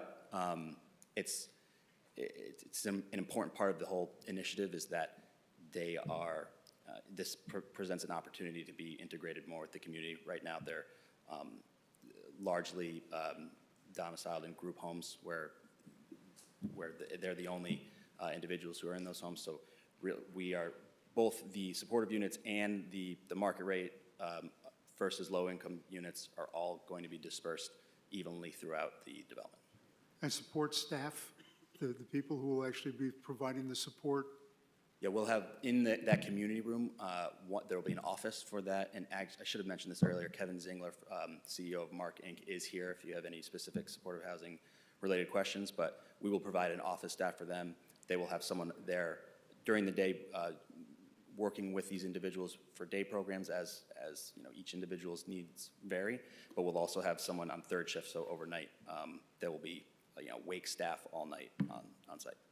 What else will be in the community room besides that office? So there's a kitchenette area, there's a kind of like a work from home or work station set up, and then just a common area with some furniture and some shared tables so that you can have community meetings or scheduled events there. Okay. And I'm sorry, and then the other, a bedroom of the two-bedroom apartment would be an office for us, for on-site resident service coordinator. Okay. Thank you. Michelle, I have a question for you. What happens in November of 2024 as far as affordable housing? So we currently, the town of South Windsor currently has a 4-year moratorium from an 8-30G affordable housing project. I don't want to say being forced upon the town, but typically when 830G comes in, the town is usually not in the driver's seat if they want to deny something, right? So usually when a town denies an 830G proposal, they're responsible to demonstrate how that project is not good for the town, not the other way around, right? So we are protected against that kind of a project right now because we've earned enough points showing good faith of earning affordable units. So we had to apply to the state, and it's a point structure based on your census and your housing units in your town. We achieved the 4-year moratorium, and again, that'll expire October of 2024. So what happens after there is if someone comes in and chooses to do an 830G proposal in an area that the commission, denies or doesn't want it, the town's in a much more difficult legal position to defend themselves. There are some caveats to that. If it's industrial land, the town is not required to give up its industrial land. But if it's other kinds of land, I mean, there's lawsuits on towns all around us going on right now with this particular type of applications. Some land's a little bit hybrid. It's commercial and industrial. And I'm not really quite sure how that's going to play out from that perspective. But we have never been in a position in my 36 years here where we've had a developer come in and what we say force an 830G on the commission. We have always worked cooperatively with, we being the planning and zoning, has worked cooperatively with developers to achieve affordable housing and to achieve our affordable housing goals. Thus, the moratorium we were able to receive. I will state, though, since we have received that moratorium, we have not created a single affordable unit that gives us any kind of credit. So you only get credit once you give certificate of occupancies to these units. So since that 3 years ago, we have not given any certificate of occupancies to any affordable units, moving us any further along in our goals. It's hard to say what would happen because we've been a town that's been trying to do affordable housing, but the law is not really on your side if you're not at 10%. Currently, the way it currently stands. And, if it does run out for us in October of next year, would we still be able to be working toward getting a new moratorium? Oh, sure. You're in place to do that. The numbers change, though, because it's based on your census data and your housing units at the time of the census. So we'll have a different formula we'll have to meet to create another 4-year moratorium. Okay, so projects like this would then eventually count, even if they're not? Certainly would count towards that kind of either your goal of 10% or another moratorium, certainly. I just want to make sure I understood that. Thank you. And thank you. In a project like this, just to clarify, an assisted housing project gives you more affordable housing points, if you will. The unit count is a unit count. But if you're trying to get that 4-year moratorium, a project like that gives you points. A project like Evergreen Walk doesn't quite give you as many points because the housing units that are not affordable are not directly subsidizing the affordable units, so you don't get to count those credits. So it's a little different structure when your affordable housing plan does have it spelled out kind of clearly if you want to look at it closer. Great. Thank you. Thank you. Commissioner Foley. Got a couple things for you. Your water storage area that you have in the northwest corner, is that porous pavement above that? Or is it impervious? For the record, again, Tom Daly, no, it's traditional pavement above that. And your pump system has a generator that's gonna, I guess this is for Mr. Tripp? Yes. So is that gonna be, and I know you're gonna have a plug-in capability, but are you gonna have a ready-to-go Generac system or whatever it may be in the event of October 11th, 2011, we're out of power for 14 days, some parts of town? Yes, yes, we will. It's critical for the site because of that. So it will be a permanent structure, not like you're not gonna wheel in a Honda generator. Permanent fixed Yeah, generator. and that generator's subterranean. I mean, it's, Is that a yes or a no? yes. It's a yes? What we're hearing from Metro is there'll be a generator to maintain the pump station. As you know, pumps they have about, they have storage capacity to buy those small outages, but as you said, the Snowtober. But what I'm hearing from Metro is it will have an on-site Generac or that type of feature.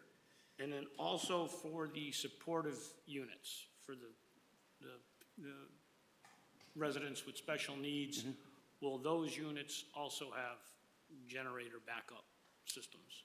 Those units will not have generator backup systems. There'll be, a generator will power the common element to the extent like there's an emergency situation, so there will always be power to, to provide hot water and for individuals on site, but we won't have a generator for each individual building.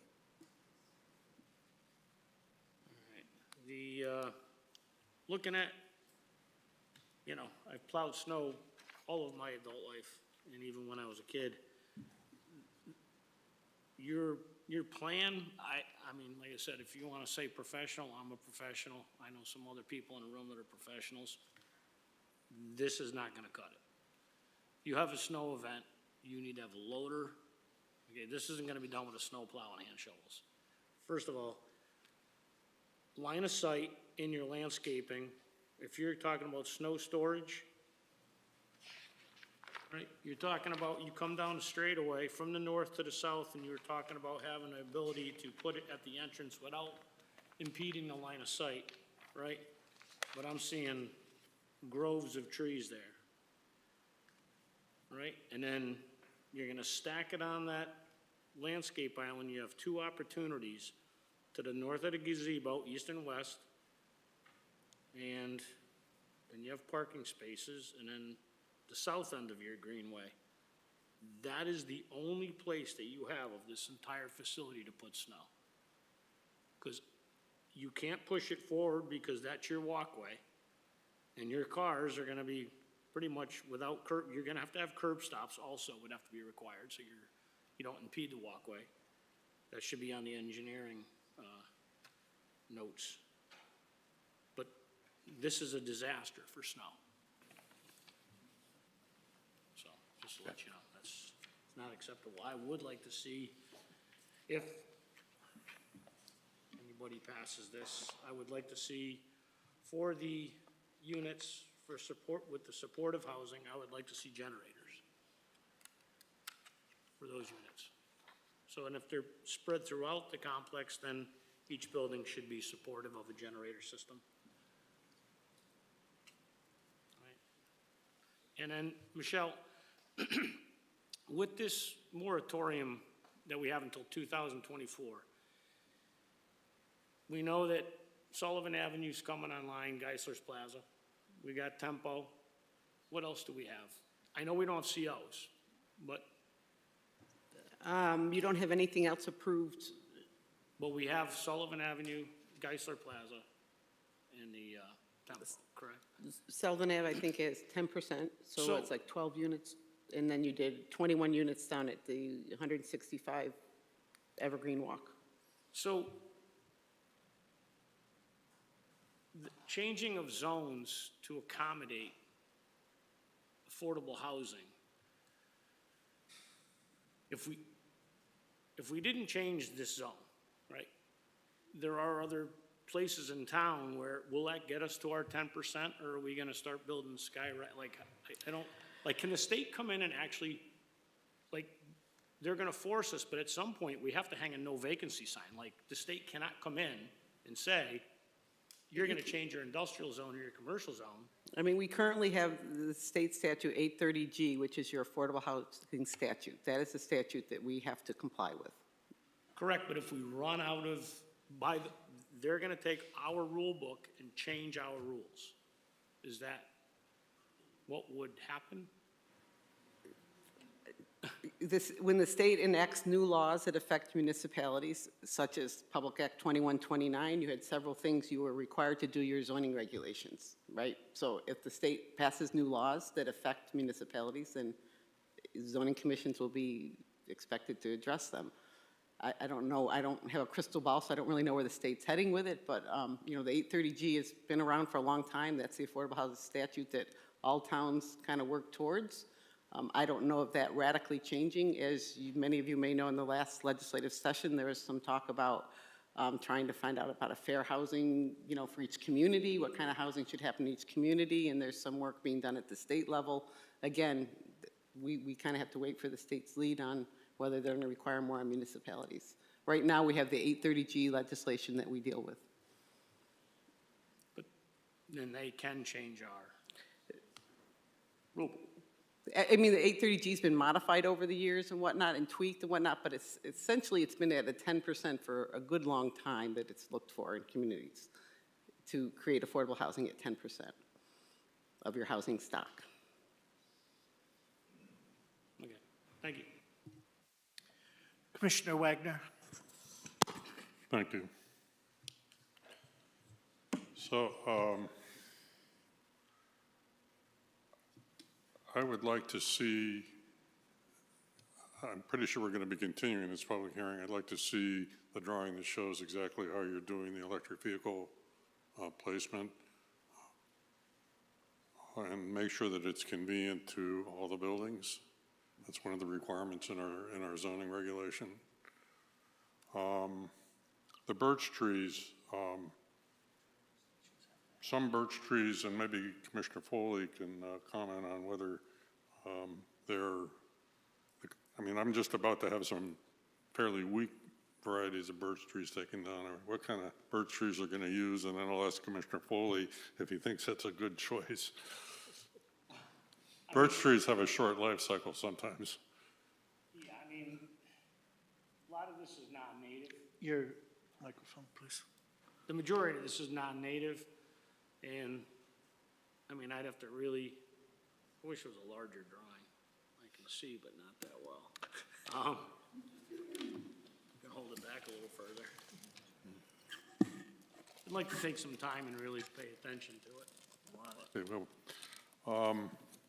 the pump station and generator question you asked, I'm pretty sure they won't get through Water Pollution Control Authority without an adequate generator with their pump station. Okay.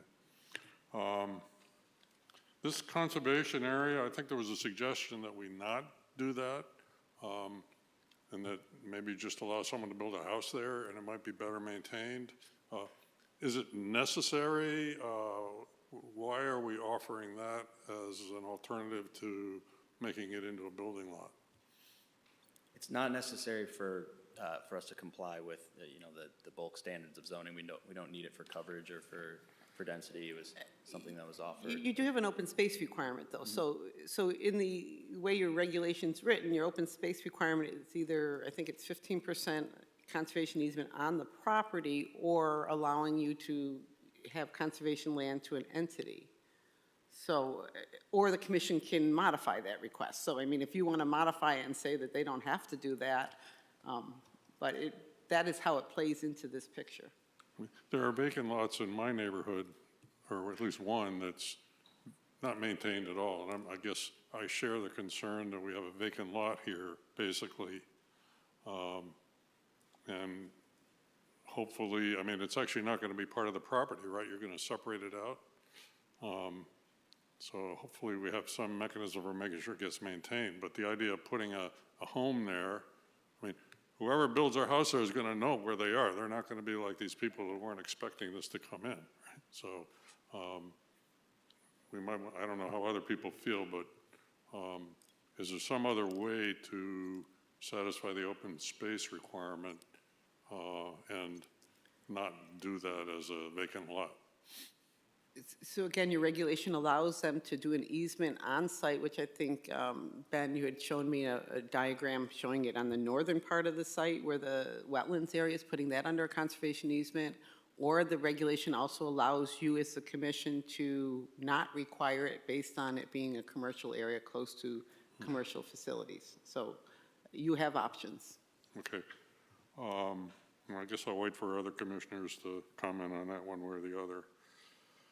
I think as a condition, we're going to want to make sure that the affordable housing is evenly distributed and also that the supportive housing is distributed.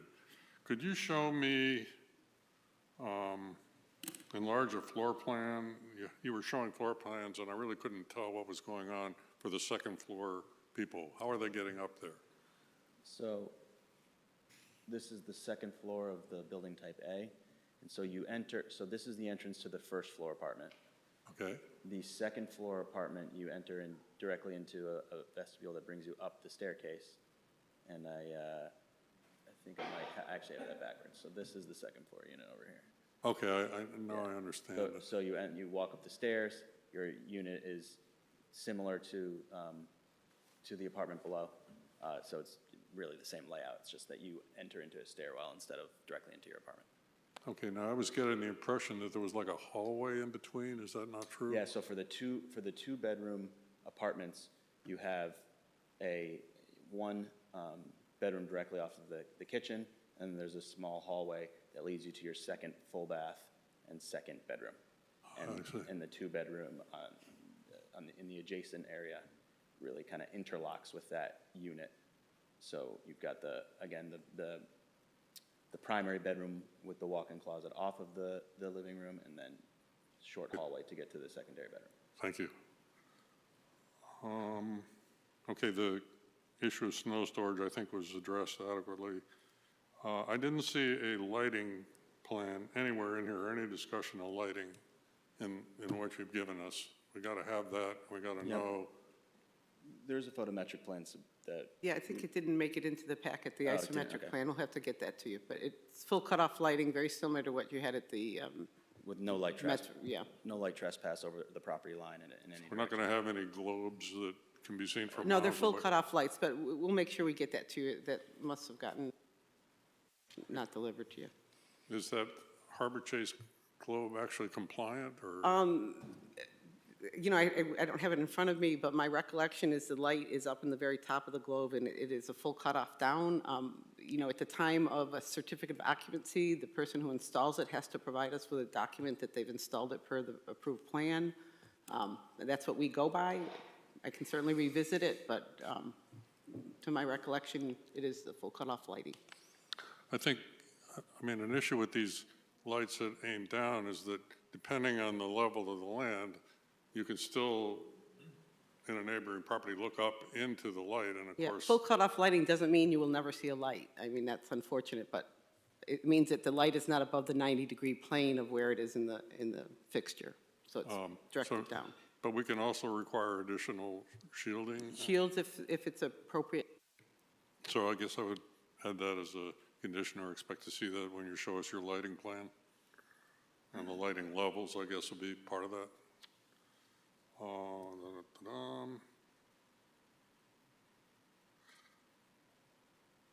I guess I understand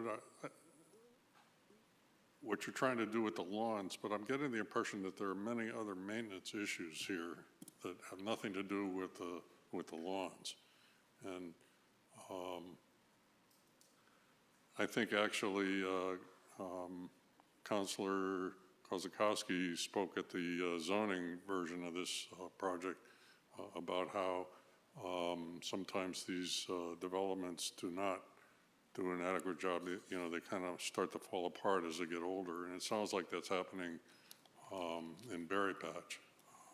So I don't know how we, as a zoning commission, can deal with that issue. Is that we have a housing commission, a new housing commission, so maybe they could address this, but I mean, it really bothers me to hear what I'm hearing about the maintenance issues. And I don't know what your comment, if you have a comment about that, but. You know, some of the items, for example, the comment on the 25-year-old carpet, we are absolutely willing to replace carpet. It involves the resident moving furniture out of the unit so that we can access the carpet. And oftentimes that's where they aren't willing to, you know, because our maintenance staff is obviously addressing maintenance concerns throughout the property, and if we were to offer to move people's furniture in and out of their homes consistently, it wouldn't be feasible. I guess I've had carpet put in both of the houses I owned, and we never had to take anything out of the house. We might have to move all the furniture into the kitchen or, you know, something, but you can put carpet down without taking everything out of the house. I don't understand that point. Oh, I should reiterate, it doesn't have to be taken out of the house. It needs to be removed from the area where the carpet's being replaced. Yeah, and then you move the furniture on top of the new carpet and put carpet in the other place. Again, something that we're willing to address the carpet. It's the movement of furniture that's not the service that our you know, maintenance staff can provide. So I guess how do we make sure that it's happening as a town government? You know, I don't know that it's under your zoning purview necessarily. I mean, we don't have housing codes. You know, if you had a housing code that was enforceable or something like that, I think that's a maintenance issue for a property owner to take care of. I mean, there may be some things related to the outside maintenance of it, you know, under a special exception that you're looking for understanding the maintenance of the property. We certainly have an approved site plan that we can go back on and look for compliance, but we don't typically get into the interior of the buildings and require maintenance under any zoning code that I'm aware of. Okay. In the last application we approved in Evergreen Walk, they agreed, and I'm slightly shifting the subject here. Thank you for that answer. They agreed that the affordable units and the regular units would have the same exact appliances and finish and everything. There would be no difference if you walk around in one, at least when it's new, between the affordable units and the other units. I can understand with supportive units there might be a need for some special considerations. I don't know what those would be depending on the need of the individual, but is this something that you can take on as a condition that the appliances and the fit and finish of the unit will be identical between the affordable units and the other units? Yes, absolutely. It's the case at 175 Oakland and all of our mixed income developments. So we can add that as a condition, yeah.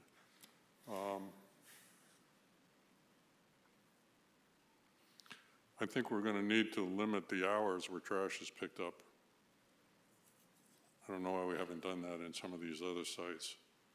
We do that, and we have done that in other sites, so you would need to tell us when you need to have the trash picked up, and hopefully it won't keep people awake at night or wake them up too early in the morning.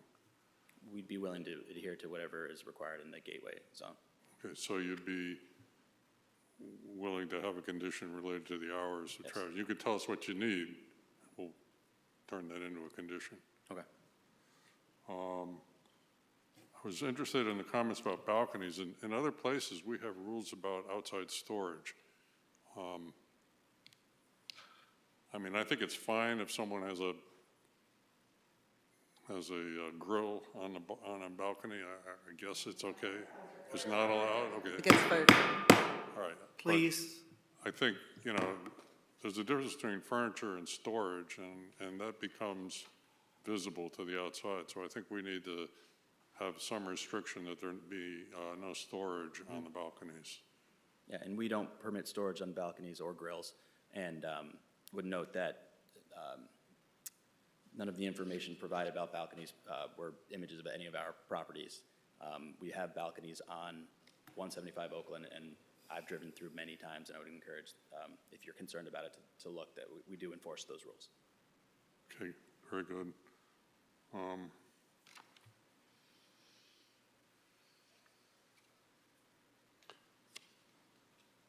Is there something in here that limits the household size that we can do, or in this type of housing?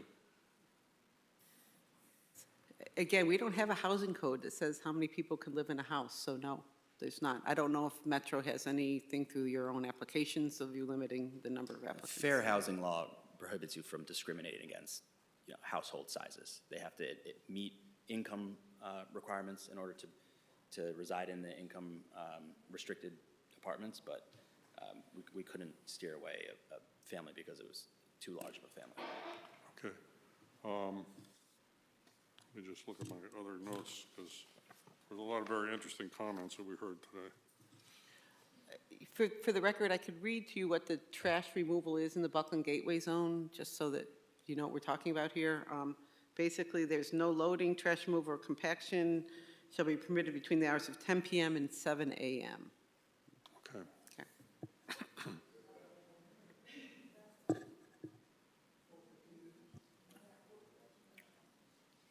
I guess that's all I have for now. Thank you.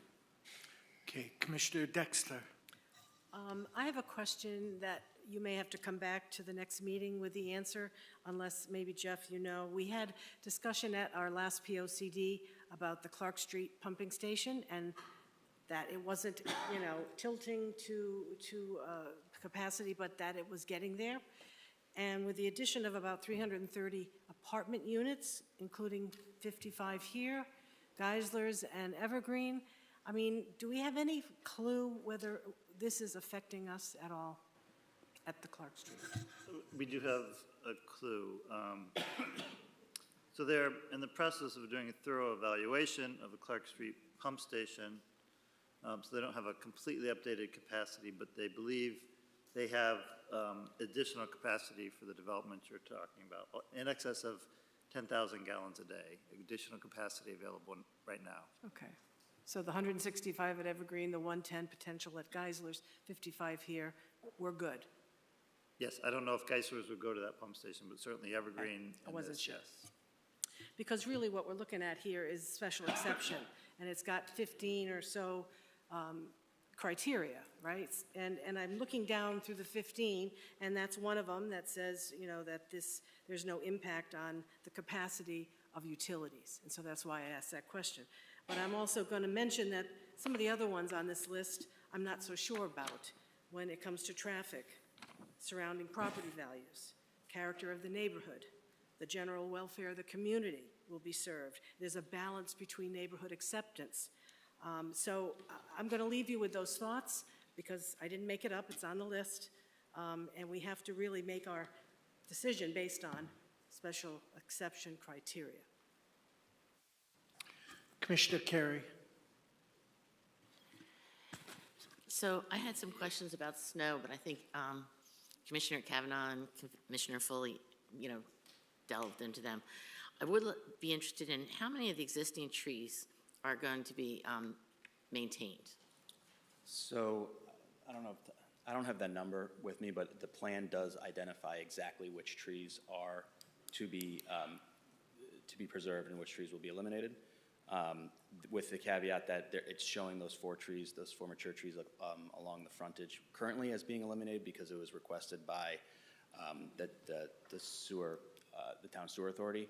They've since allowed us to leave those trees, as Ms. Schell was describing earlier, so that the plan will be amended to reflect that. Okay. Those additional trees will be staying. And then when I look at these trees and then I hear that they're not necessarily native, it would be interesting to know, it seems that at Berry Patch, a lot of trees were taken down. Mm-hmm. And so, it would be interesting to know what were the species of those trees. And then, are they those same trees on this list? Because if we know that for whatever reason they weren't surviving there, this is the same climate, same general, they may not survive here either, so maybe we should plant something else. So is that something that we could look into? I can come back with a report on the landscaping. One of the issues at Berry Patch was not a climate-related issue. It was a disease that occurred probably like between 5 and 10 years ago and is not as rampant lately. So we do have these cyclical sort of invasive insects or diseases that can damage landscaping. Okay. But I'm still happy to look into the landscaping and compare it to other development. Excuse me. We have to have order. Okay, that would be helpful, though, to know that. And then you're going to provide a lighting plan? Yes, it's been provided to the town. We'll make sure that everyone gets a copy of that. Okay.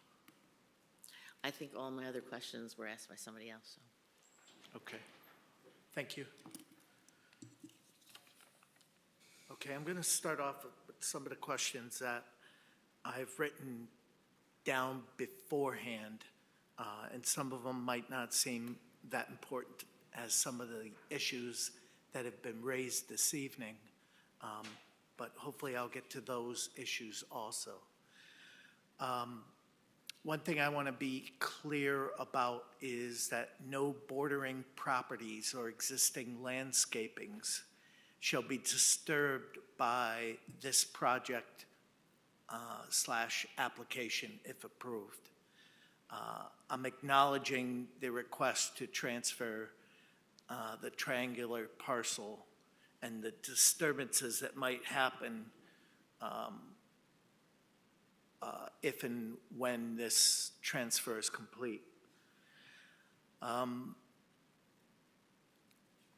want to go back to the special exception criteria and looking at it through my eyes. The proposal is consistent with the goals and objectives of the Plan Conservation and Development. Yes, it is. Part of our Plan of Conservation and Development is to provide all types of housing through the regulations. The application has met the requirements of the zoning regulations. That's something that we are going through the process right now. The land is physically suited to the proposed use. I do have some concerns about the suitability, and on the western side of the project, you're creating a hillside behind the patios, and alias a slope. But there's also an existing slope on the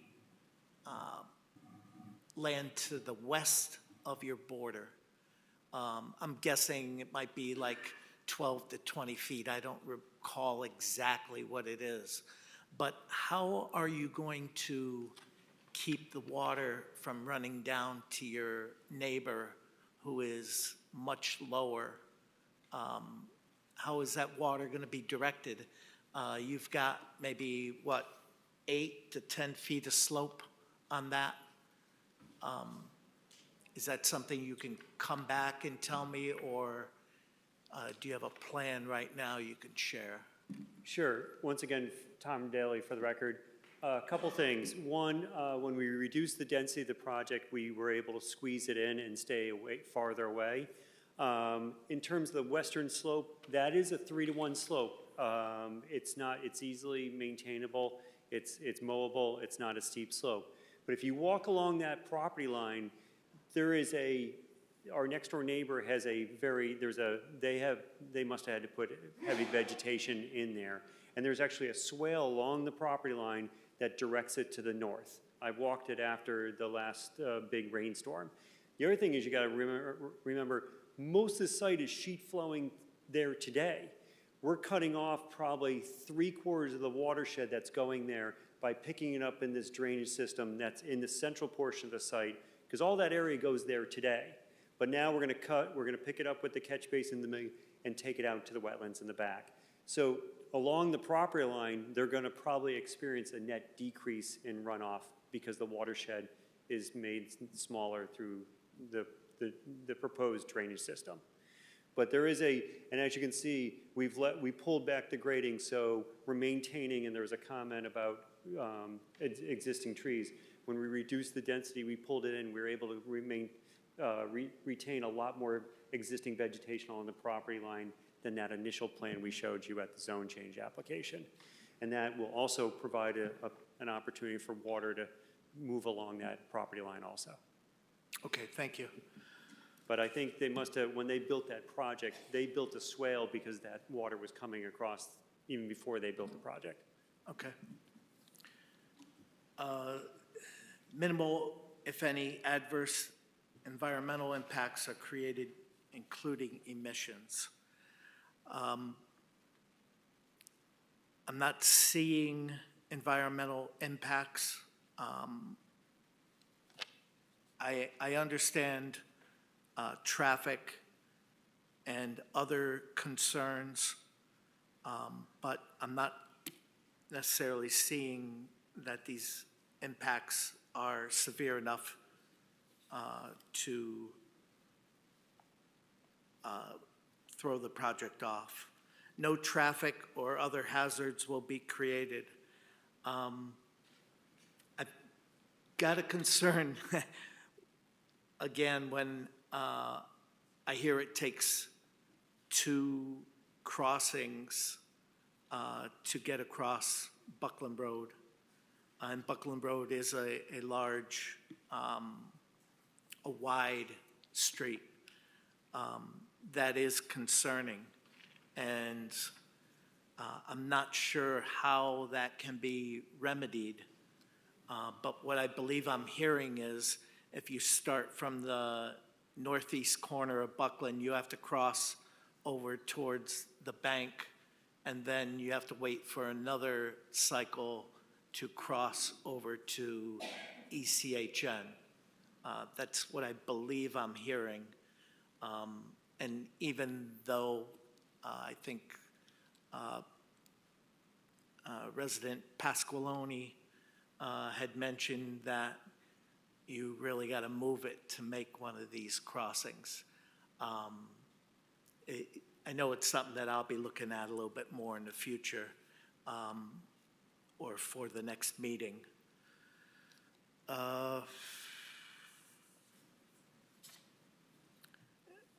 The impacts on the capacity of present and proposed utility, street drainage system, sidewalks, and other elements of the infrastructure will be minimal.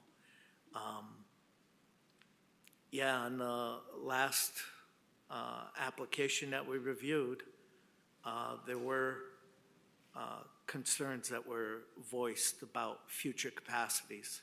And I'd be interested to hear, when do you think we're going to hear a report on those capacities?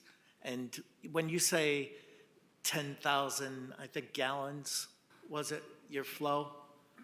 What does that equate to as far as like a housing unit and the average daily flow? And it's not something I'm necessarily asking for an answer right now, but we got to look at what the strain is on our public utilities. So I can get back to you with some more information, but I don't think they're going to complete the capacity study until the spring of 2024 at the earliest.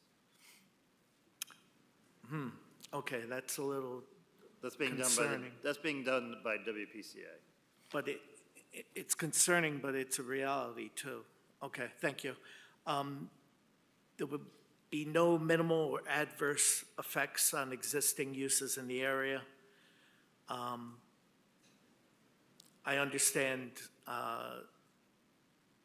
what the concerns are, or at least some of the concerns in the area. So that'll be looked at. Surrounding property values will be conserved. I understand when people come forward and they say, my property values are going to go down, that is a reality that they feel. But how do we quantify that? Has there been any expert testimony that says they're going to be going down? Is there an authority such as a real estate agent who has information as far as exactly what's going to happen to the property values? I know everybody feels that it's going to hurt their neighborhood, but again, it's hard to quantify something like that to show the commission that it actually is happening or going to happen. The character of the neighborhood will be maintained or minimally disrupted. That's always our goal. And we try to do the best we can to make sure that happens. The general welfare of the community will be served. Supportive housing, affordable housing, that does help communities. There's a balance between neighborhood acceptance and community needs. That's a big one.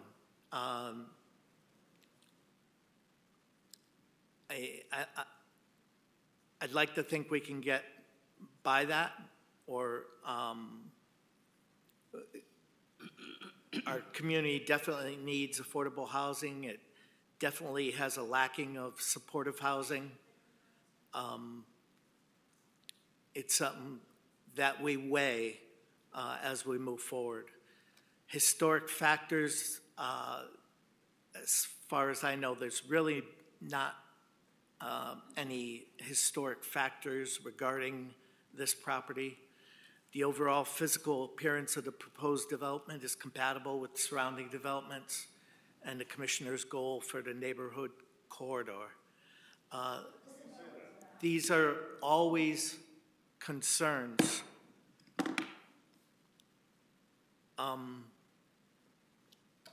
And I understand the concerns that have been voiced. And, excuse me, this is a hearing, and if you don't want to hear what we have to say, I understand that. But people have asked that we explain ourselves, and I want to make sure everybody understands that this special exception criteria is there.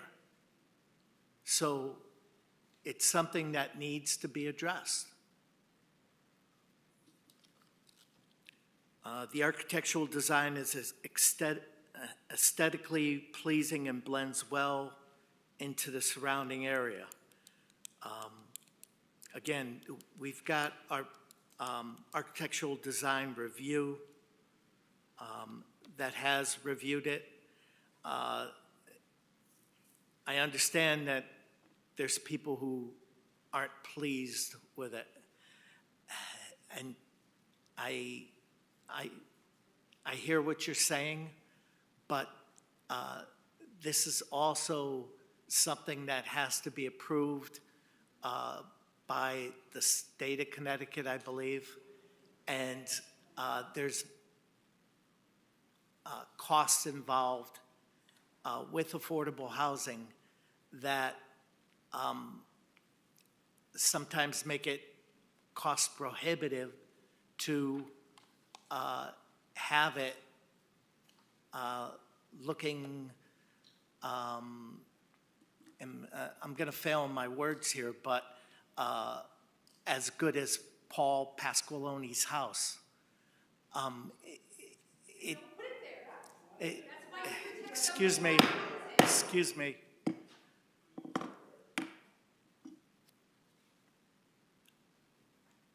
I understand what you're saying, and the "not in my backyard" is not acceptable.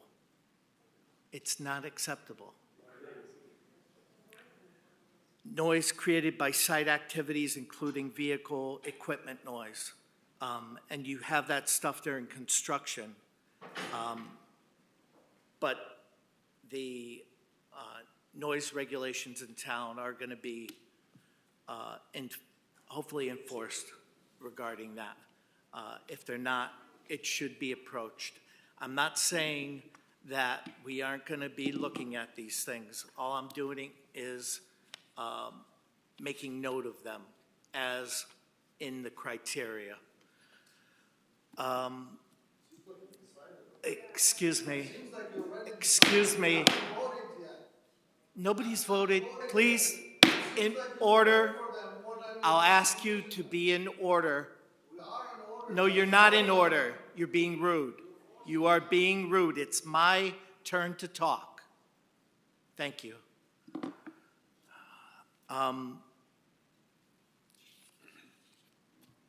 Ben, can you come up for a minute? Order, please. Ben, these pear trees, I saw 17 of them on the plans in front of the units.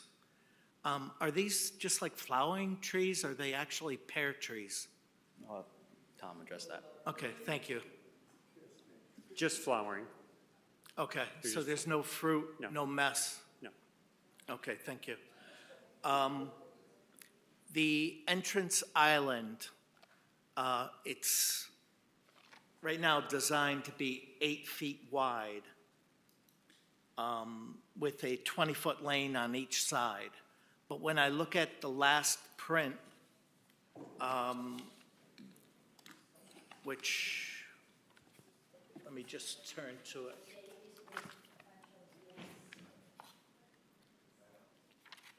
VM, it's got the traffic pattern for a large service vehicle.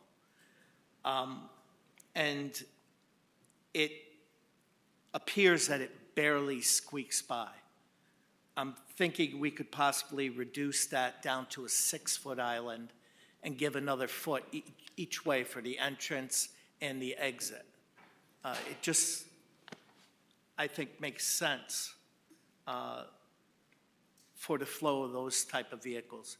Do you have any input towards that? I have an objection to that now. Okay, thank you.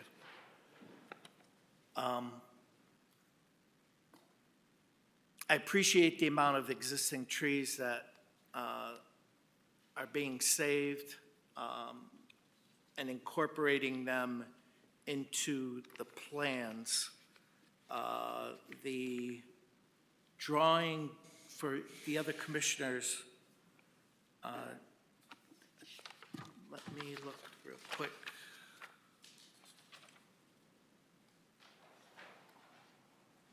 VM 24.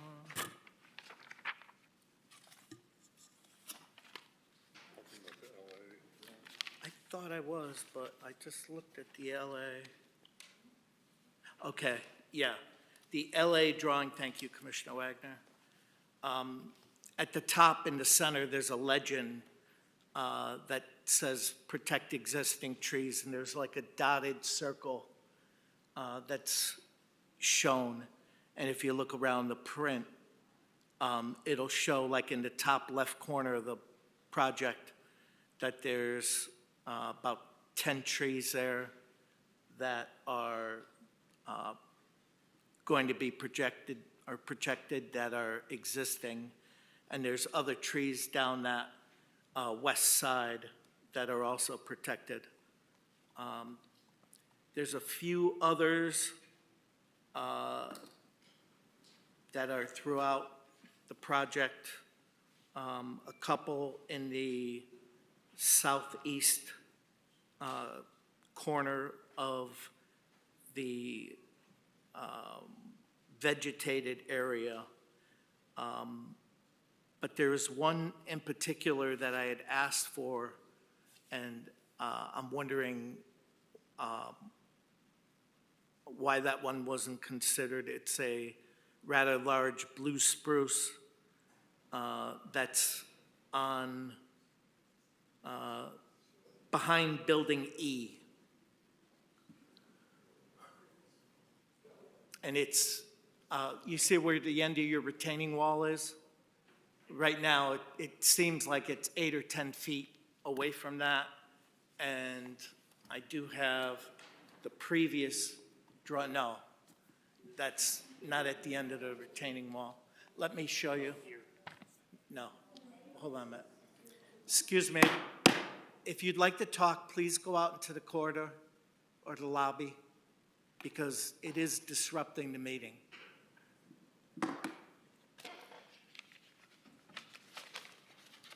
Right. That blue spruce is right about here. It's a 16-inch blue spruce. Yeah.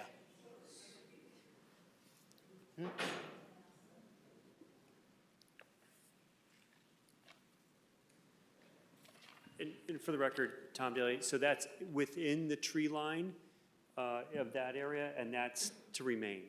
But we can locate that on the plan. Okay, thank you.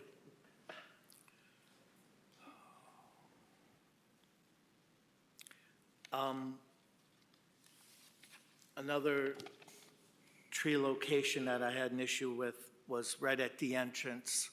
And if either Tom or would like to come up here. I mentioned this at the zone change application, was these two maples right here. I think you'd be better served with one maple in the center away from the lights, and that would give better lighting to that entrance.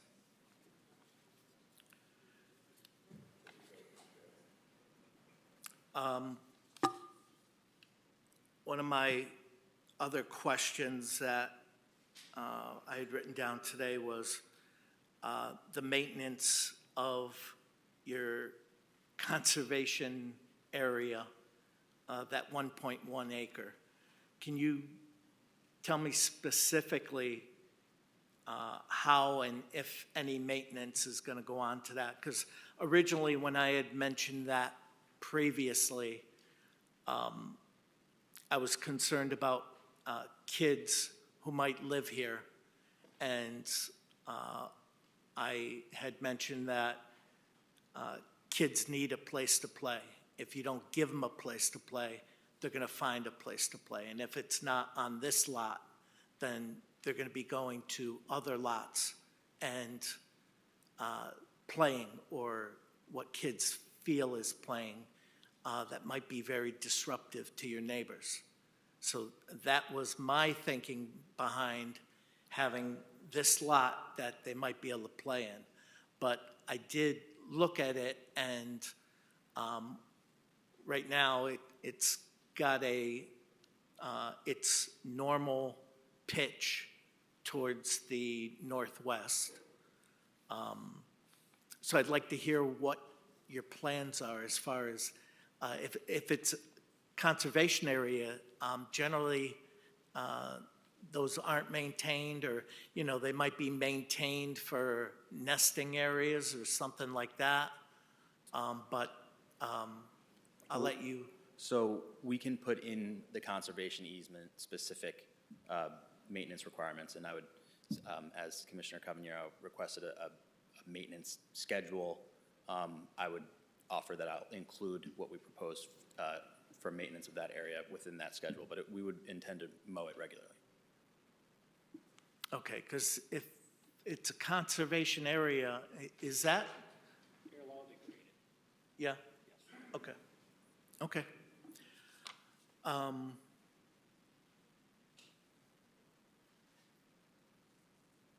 There was, in the, I believe Jeff's report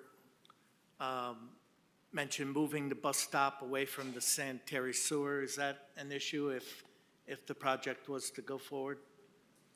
No, my understanding is that the location of the sanitary sewer is such that we can keep it within the easement I believe it was suggested that we move it to the east side of the entrance drive. There's more area there to keep it 10 feet off of the existing sewer main, so it would be located toward the front of the site, just on the eastern side and in an area where we can maintain 10 feet off of the existing line. Okay, my concern is the further you get away from Buckland Road, I believe Deming Street gets narrower, and I thought it was wider on the west side of the entrance rather than the east side of the entrance. Microphone, please. Microphone. Deming Street doesn't widen out until the west of this property. It doesn't what? Widen. It doesn't widen. Uniformly width across the frontage of this property. I'm looking at the aerial, and I could put a rule on it, but the aerial is showing it wider. I mean, we can double check it, but it doesn't I don't think it significantly changes across this property. We'll double check that. Okay.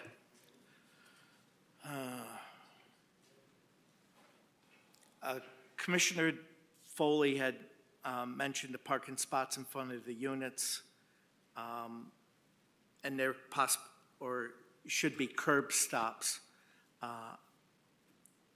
Again, if the project moves forward, I've got concerns. How is it fully accessible, ADA versus having curb stops or curbs there? Tom,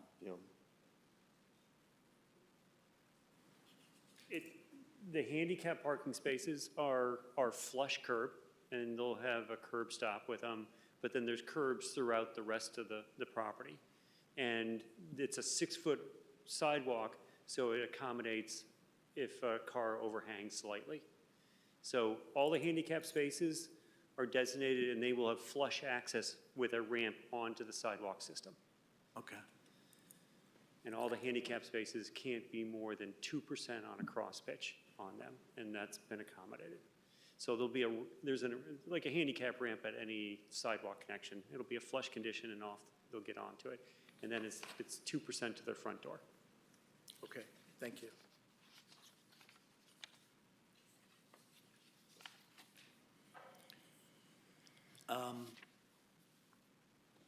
Just going back to the apple trees, you had, I saw where you were putting them on the print, and I heard your concern about wanting to move them onto the conservation area.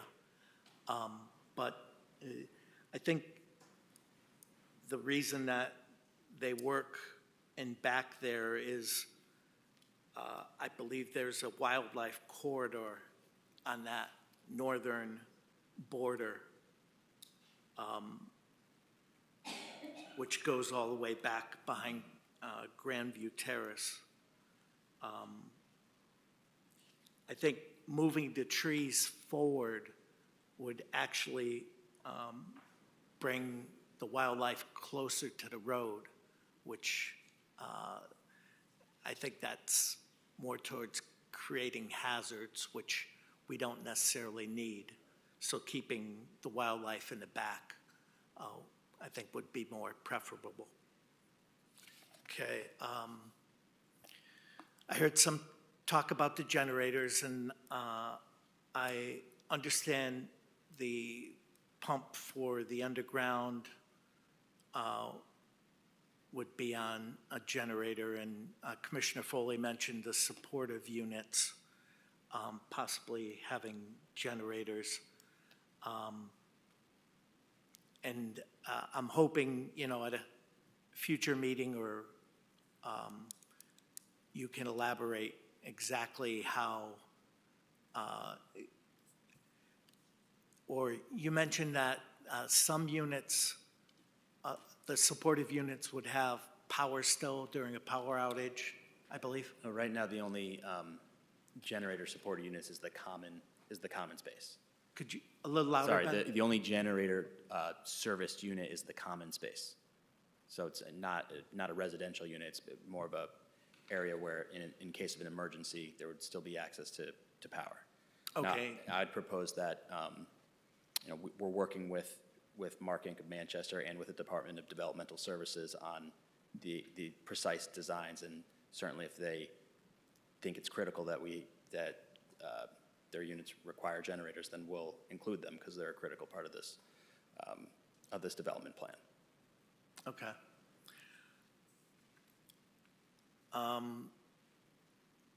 I believe the EV charging has some ADA requirements regarding those. Yeah, we'll need one space that is not exclusively ADA for it's not an exclusive ADA charging space, but it needs to accommodate an ADA loading scenario. So we'll locate that on the plan for when we revise to show where the EV stations are. Okay. And I think it would be helpful for the commission to see what your plan is as far as the time frame that somebody would be able to use the ADA charging. Would it be limited, for a particular period, such as like 2 hours or 3 hours, or just understand that better, okay? I'm not sure I understand. Well, if you only have one ADA spot, could a tenant park in it and then they stay there all night and nobody else is able to charge, or they never move their vehicle, then how does another person who needs an ADA compliant EV space access it? Okay, I understand. Okay.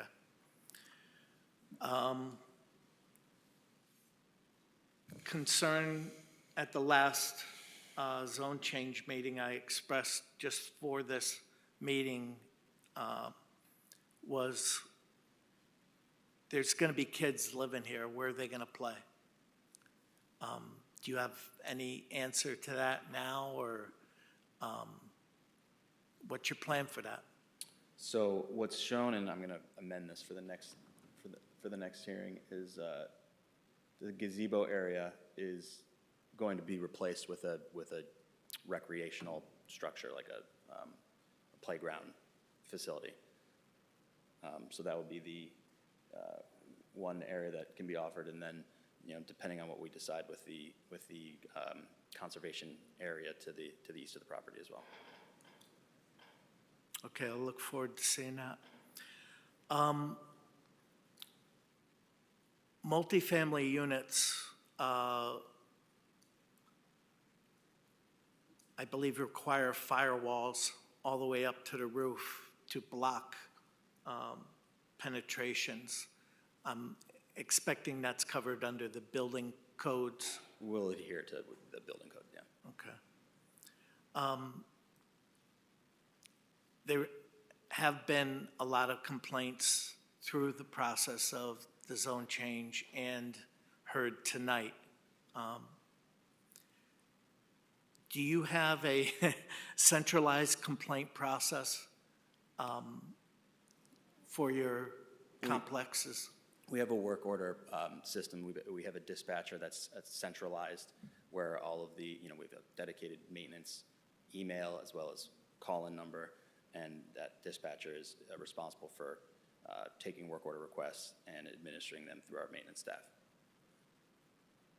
Okay, and I believe I heard you say that emails can be processed that way? Yes. Okay. As far as the noises with dumpsters and stuff, I would really like to see our town move to a town-wide ordinance that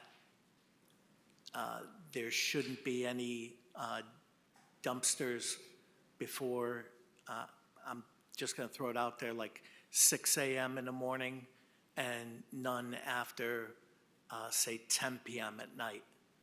I was up in Minnesota earlier in the year, and it's something that they have in effect there. And judging by all the complaints we've heard over the years, I think that would be a step in the right direction. Again, that's an ordinance, that's something that the town council would have authority over, not planning and zoning. But I hope something's done to move in that direction.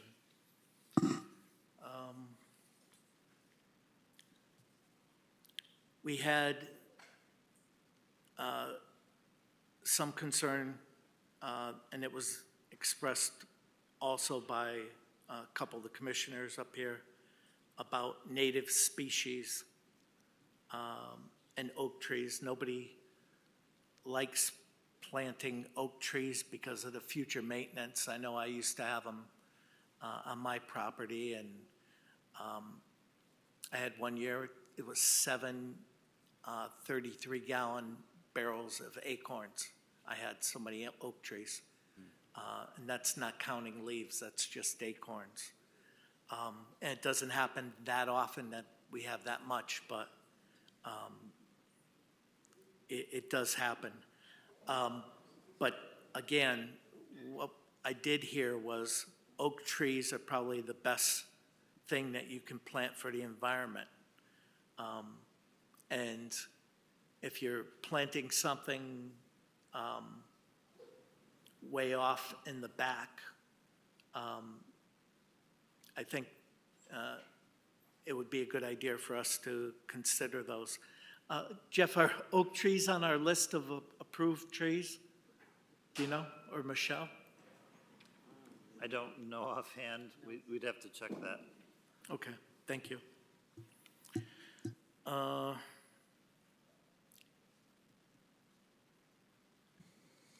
I heard concerns about the affordable housing plan and the committees that met, and that it seemed like the concerns voiced that these things happened overnight. And these committees went on for probably a year to discuss how to move forward with affordable housing, with warehouses, with subdivisions. It's nothing that was done in private. They were all public subcommittee meetings. And we had public meetings afterwards to move forward with these regulations. So I understand the concerns about the zone changes and notifying abutters.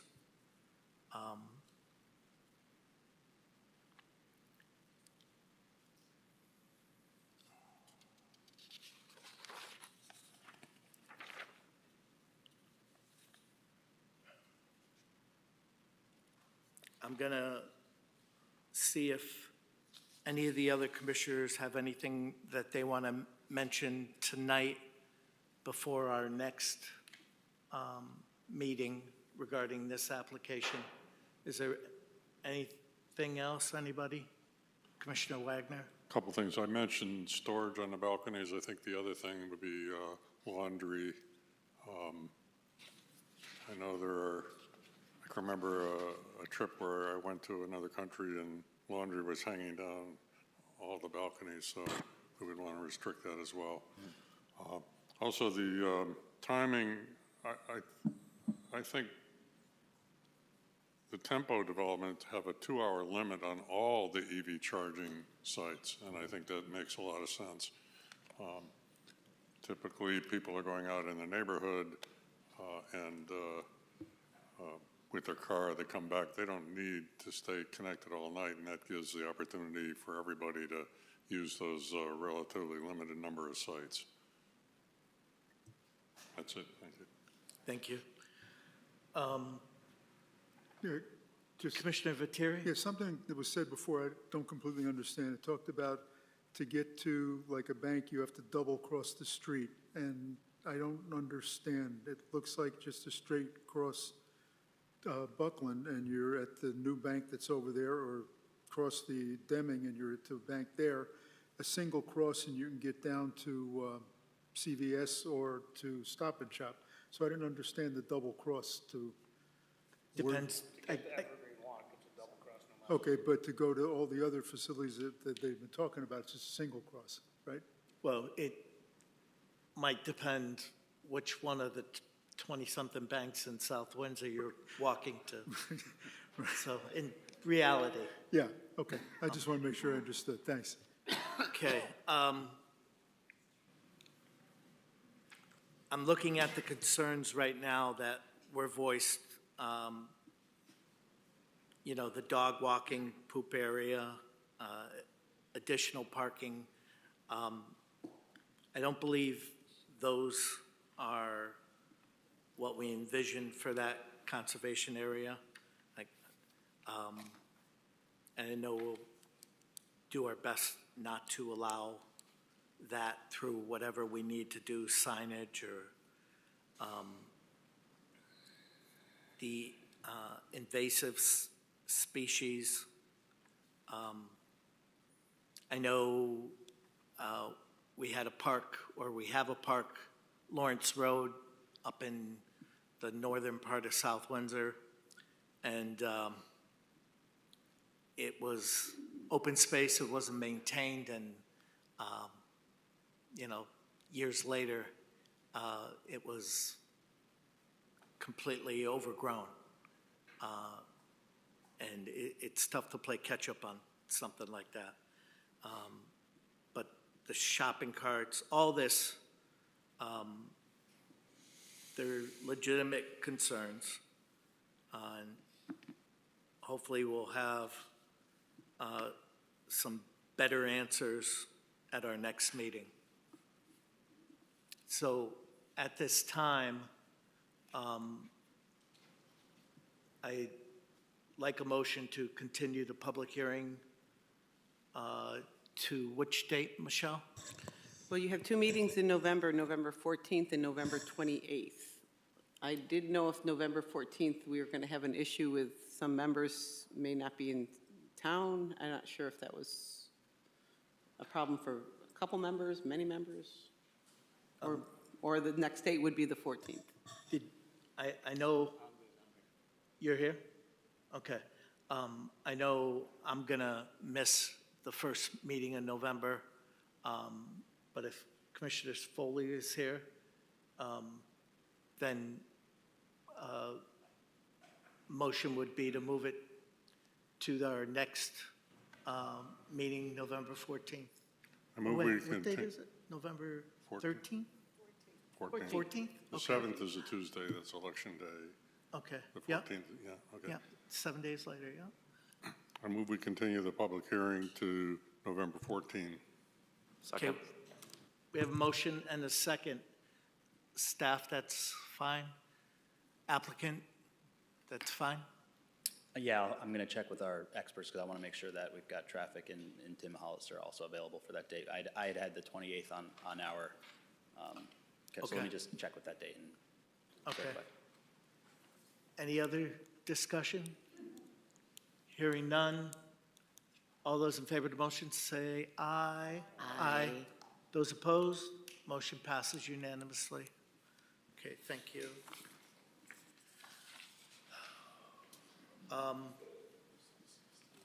Our next item, and I move we extend the meeting time by 5 minutes to 10:05, so we have time to do the bonds. Okay, we have a motion to extend the meeting 5 minutes till 10:05. Second. We have a motion and a second. Any discussion? Hearing none. All those in favor of the motion say aye. Aye. Those opposed? Okay, motion passes. Okay, our next item is minutes. Oh, okay. You're right. Public participation. Is there anyone from the public who would like to speak on something that is not on our agenda tonight? Please step forward. Hearing none. Minutes. I only reviewed the one that was in my package. I didn't review the other one. I didn't get a chance to go online and do that. So I think I'm comfortable with approving the ones that we received. Is that? Yeah. I believe the 926 are the ones we received. So I'll make a motion to approve the minutes of 9/26/23. A second. Okay, we have motion and a second. Any discussion, questions, comments? Hearing none. All those in favor of the motion say aye. Aye.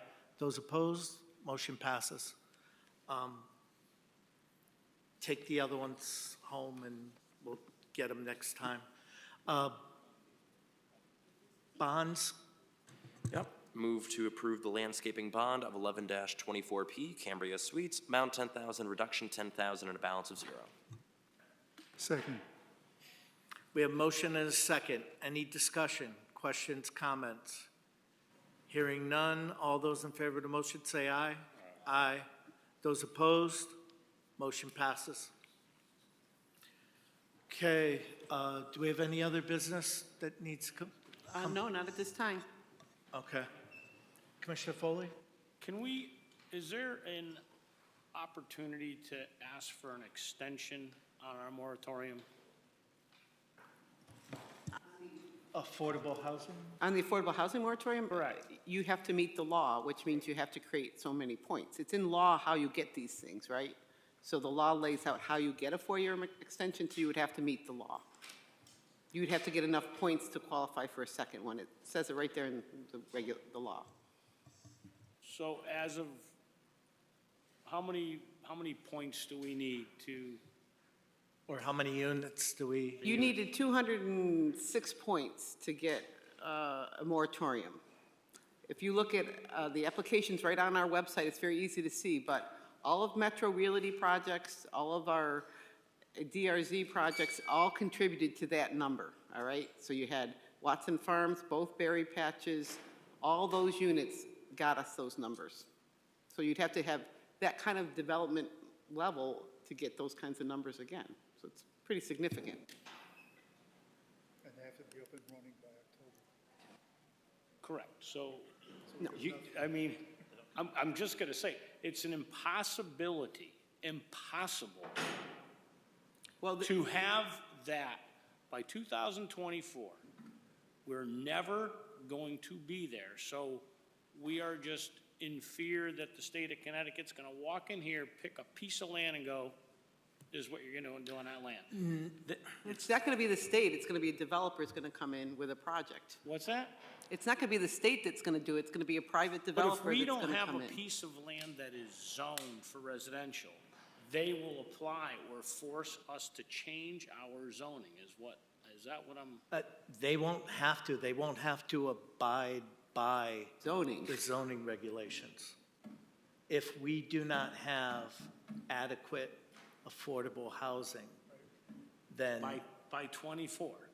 Right, but again, is there any developers out there that are chomping at the bit to move something forward like that?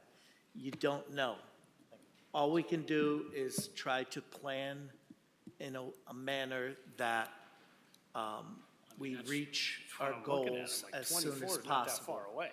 But all these projects, we could still apply for a moratorium. We won't get it by '24, but we could get Because one we a have to year have later. COs. Yeah, I think I heard one of the applicants at some point say the points that we have made got us about halfway to where we be, or where we need to be to get to another application for a moratorium. I think that was with the 72 units, but, again, those, I'd be glad to take time and show you how the point structure works. Maybe we can take some time at one of our future meetings, just so you understand it a little bit better. I think I'd like to, I think I need that, and I think I'd like to have like Tom Delnicki and Saud Anwar sitting here too going, hey, guys, what goes on in that big house? That's your We can politics. always invite and. Well, you have a lot to say, No, I was just gonna say, why don't we put in a request with CROG? I know they've been trying to do some land use training requirements, and we can at least put in a request, say, hey, there's a lot of confusion around 830G. It would be important for us to not only have a training around it, but hypothetically, let's say, requiring or doing an hour training, which, by the way, I think our training is up by the end of the year and it starts over again in 2024. So we could bang out an hour of affordable housing training through 830G next year, and we can put in that request. Be glad to do that, yeah. Try to get you Yeah. some more specific training. Okay. I think besides us understanding it, I think the community has to understand that that's what we're up against in some of these situations, that we're going to be handcuffed in a year. So we're trying, as part of the overall package, we're trying to consider that with everything that we're doing over here. So I don't think the public necessarily understands that. Okay, I believe we're over our, do we have a motion to adjourn? I move we adjourn. Second. All those in favor? Aye. Those opposed? Motion passes unanimously.